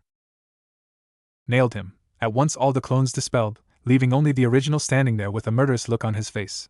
Temari clenched her fan tightly shut, the odds now back in her favor as she'd taken away his ability to strategize. Dead last am I? He said coldly before cracking his fingers. Kakashi-sensei, thanks for the inspiration. You can put this down as the 1001st jutsu you copied. I'll lay a hand on you, Temari-chan. And more besides. He crouched as though ready to sprint. His opponent let her fan hang low, ready to whip it up at a second's notice and dash his headlong charge to ruin and hopefully a coma. Come on, little boy, just run at defenseless, weak little me like the headstrong little lemming you are, and I'm in the final. Konoha Ultimate Taijutsu Technique number 2. With those words, he vanished. There were no hand signs, no smoke, and no object appeared in his place. The disappearance was so sudden Temari almost swung regardless, thinking he'd upped his speed like that green spandex-wearing freak from the preliminaries had. Before she could even think about what had happened, a voice suddenly bellowed in her ear. Eternity of pleasure. The voice had made her jump involuntarily. Probably the worst thing she could have possibly done, as two chakra-laden hands suddenly rushed towards their now exposed target, impacting with a loud slap before giving a very firm squeeze. Up in the stands, Kakashi was virtually bouncing with pride on the inside as the Suna Kunoichi was catapulted away from his students below the belt strike, though for his own safety he hid it, and his usual book, behind a facade of indifferent. With so many of the Kunoichi around him now out for blood after Naruto's latest move, this wasn't a safe place to be a pervert. "I've created a monster," he muttered under his breath before suddenly breaking out a sweat as the killing intent of several genin and one jounin sensei sought to pin him to the wall. "I'd just like to point out that technique was absolutely nothing to do with me." Unfortunately, the last words slipped out involuntarily, and Kakashi found the killing intent doubling, as he tried to talk himself out of getting staked out in the forest for the ants. Gaara found himself at a bit of a crossroads and leaned over to ask his brother a question. Kankuro, the puppeteer, looked up and wiped his running war paint again. He knew it was ruined, but right now he didn't care, as watching Temari, the big sister who used to beat him up for even looking at another girl with a twinkle in his eye, get her rear end slapped and grabbed was too deliciously ironic for him to do anything but laugh. "Yeah?" "I'm confused." Seeing his brother raise an eyebrow, he elaborated, "Half of me wants to shake Uzumaki's hand for doing that to Temari, the other half wants to rip his arms off for molesting our sister. What should I do?" "Well, for a start, win your next match and meet him in the finals. Mari's already lost this, she just doesn't know it yet," the puppeteer told him after thinking for a minute. "As for the other bit, how about a compromise?" Gaara raised an eyebrow, listening to his grinning brother. "Rip an arm off, then shake his other hand." The Ichibi Jinchuriki considered this for a minute before smiling in kind. "I can live with that, and I'm sure he will too when I'm through with him. A man's temper is like cup ramen, red hot after 3 minutes, but stone cold 3 minutes after that," Naruto mused as he watched his opponent flip away from him, using the tip of her fan to cartwheel away from his attack. A woman's temper, on the other hand, is like the ramen Tenchijiji serves. It must be simmered before it can be brought to the boil. Right now, though, seeing Temari come to a stop and bring her murderous gaze up to meet his face, the QB container slapped the proper, awestruck expression on his face as he finished his internal monologue. "Time to put a bit more oil of the fire." "Perfect," he breathed noisily, expression awestruck as he gazed as his hands, pert, firm, and not a hint of cellulite. "I'll never wash these hands again." Though really Temari-heim, she was oh so close. If the next comment didn't break her, the one after it certainly would, he thought as he quirked an eyebrow at his foe, noticing how white the knuckles were as she gripped her battle fan almost tight enough to dent the steel. "Granny pants at your age?" Bingo. There wasn't a scream as he'd been expecting, but if the number of attacks heading his way was any indication, the Suna princess was rather upset with him at this point. However, as he ducked another attack and used a second sealless body replacement to avoid the follow-up, he decided just to be sure he was going to have to bring out the big guns to make sure his grand finale could work properly. With that in mind, he ran away from the Kunoichi, dodging left and right with a few summoned shadow clones to swap place with to make sure her attacks missed, throwing a few barbs over his shoulder to make sure she drew deep on her chakra reserves. "Temari-chan, don't be like that, you're a beautiful person. You don't need clothes like that to help you at all." He broke off to swap places with the nearest clone, grateful that he dodged that attack as he guessed that a blade of wind there would probably have put a damper on his eventual plan of getting a family with Sakura-chan. "You just don't know how wonderful you are, here." After throwing a glance over his shoulder as seeing the girl breathing like a racehorse, he realized this was the perfect time for his penultimate strategy, and raised his voice for everyone to hear. "Let me show you what I mean." Realizing what his surrogate grandson was talking about, the Hokage groaned, slapped a hand over his eyes, and tried to think of a way he could try to talk the other village leader out of demanding Naruto's head on a pike before these exams were over. There was a sudden explosion of smoke, quite a feat as none of Naruto's previous techniques had used them during summoning. Even the Kagebushin he'd used had been smokeless, just appearing from thin air. This time, as the smoke cleared, everyone in the audience gaped at the two Temaris now facing each other in the ring, each identical to the last detail, save one. The Temari that stood where Naruto had been was completely nude, save for a few wisps of strategically placed cloud. "Yes," Kiba leapt up and punched the air as Naruto came through for him. "I owe you one, buddy. Sorry, big man. Pay up." He reached a clawed hand forwards and, grudgingly, Chuji slapped a fresh bag of crisps into his open palm. Kiba grinned and made to look at the rotund ninja's teammate, only for Ino to fold her arms thunderously. "That doesn't count, it's not Naruto," she stated, pointing at Naruto's girl form without looking at said henge. She's got too many ponytails. It's close enough, the dog Nin argued, flexing his fingers. After looking around and seeing she was going to get no support from her team, or sensei for that matter, Asuma being too preoccupied with trying to stop Kurenai throwing her most potent genjutsu at the henge ninja to help his student, she huffed and slapped a 20 ryo bill into his hand. Pleasure doing business with you, suckers, Kiba smirked as he pocketed the note and opened the crisps, offering them around his team before laying one on the seat for Akamaru. Lesson 1 when dealing with Naruto. He doesn't think inside the box, outside the box or on the box. He's unique and you just can't predict him. Ain't that the truth? Another voice broke in, Kankuro seeking a distraction from the sight of his sister disrobed in such a manner. Forget dropped on his head, he must have been thrown out the window at birth to end up that screwed up. Temari will kill him for this, if not in the match then after it. Kiba chuckled, offering his crisps forwards as Sakura, face as pink as her hair, walked over to them, unable to watch any more. And if she doesn't I will, she declared, thrusting her hand into the open bag and shoveling the crisps into her mouth. I don't believe him sometimes. What made him pull that technique, and in front of the Kazekage, with his daughter for Kami's sake?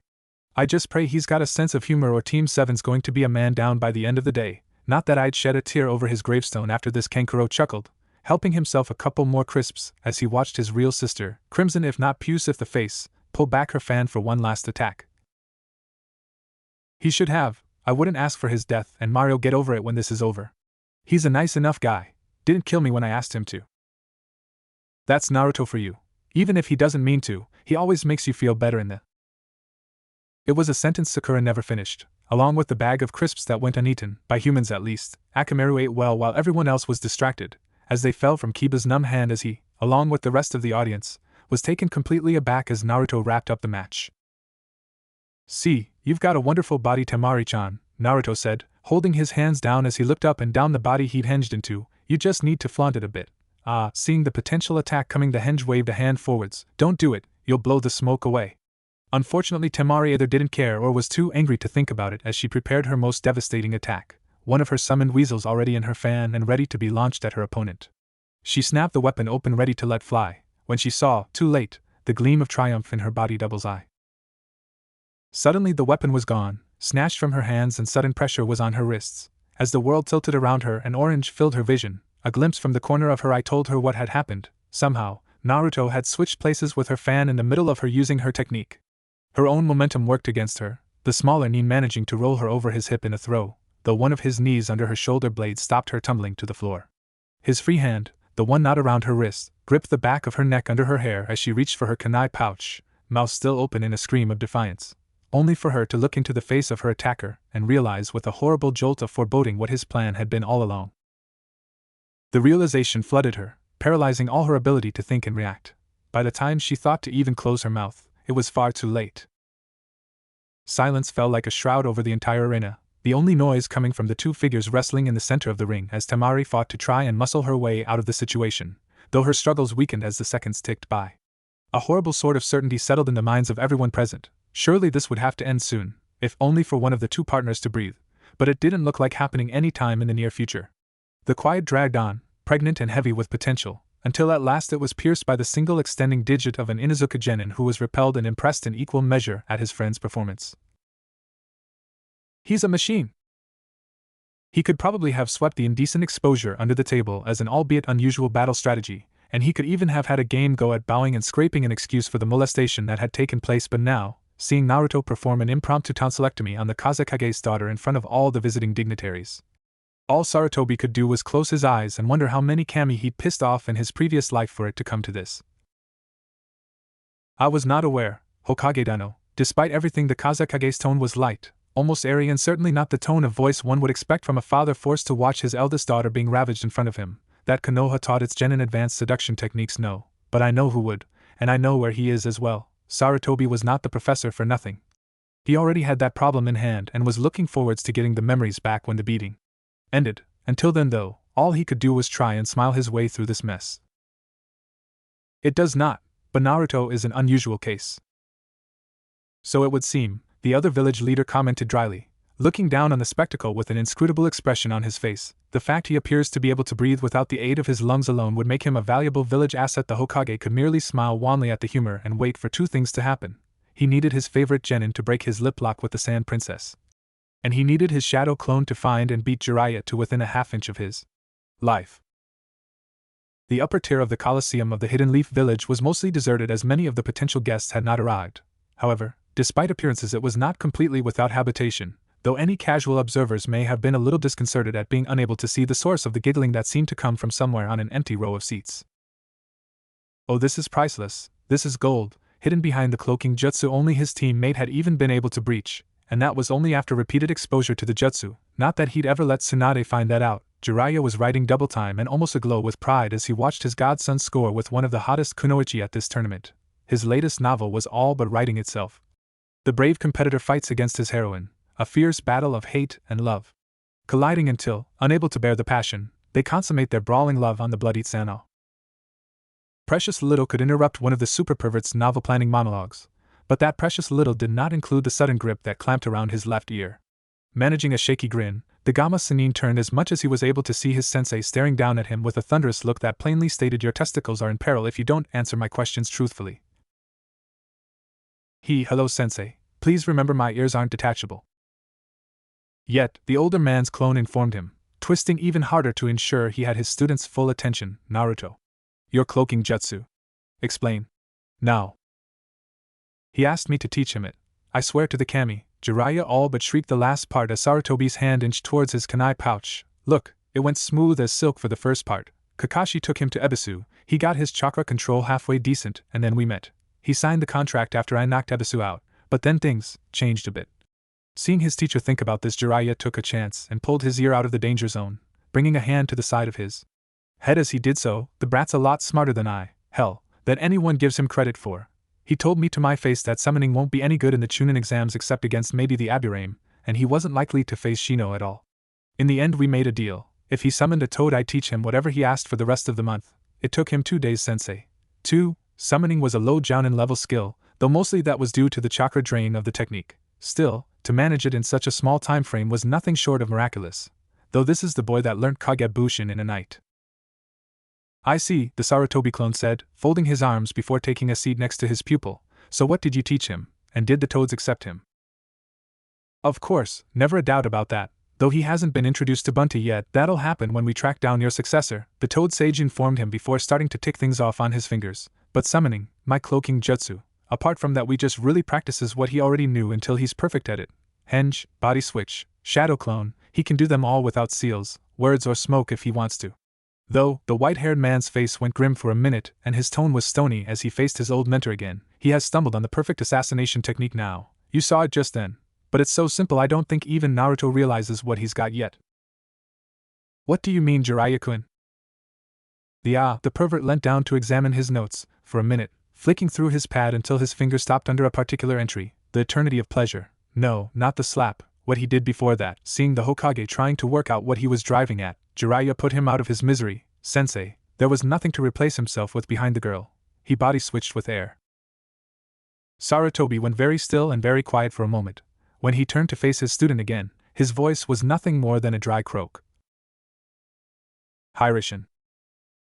No, it's not summoning and he can't chain them as quickly as Minato could. Jiraiya had to quash that rumor as quickly as it had sprung up. Naruto was smart in ways his former student hadn't been, but he had yet to learn the intricacies of seal work.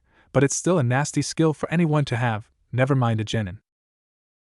A genin not for much longer if I have any say in the matter, the clone promised, idly cursing when it realized it couldn't find a pipe in its robes. Still, you've given me much to think of, Jiraiya.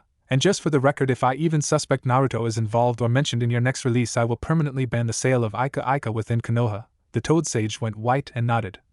He knew Sarutobi could and would do such a thing, as the Hokage had the latest volumes delivered direct from the printers. Naruto was the character in one of your books, he doesn't need to be in any more.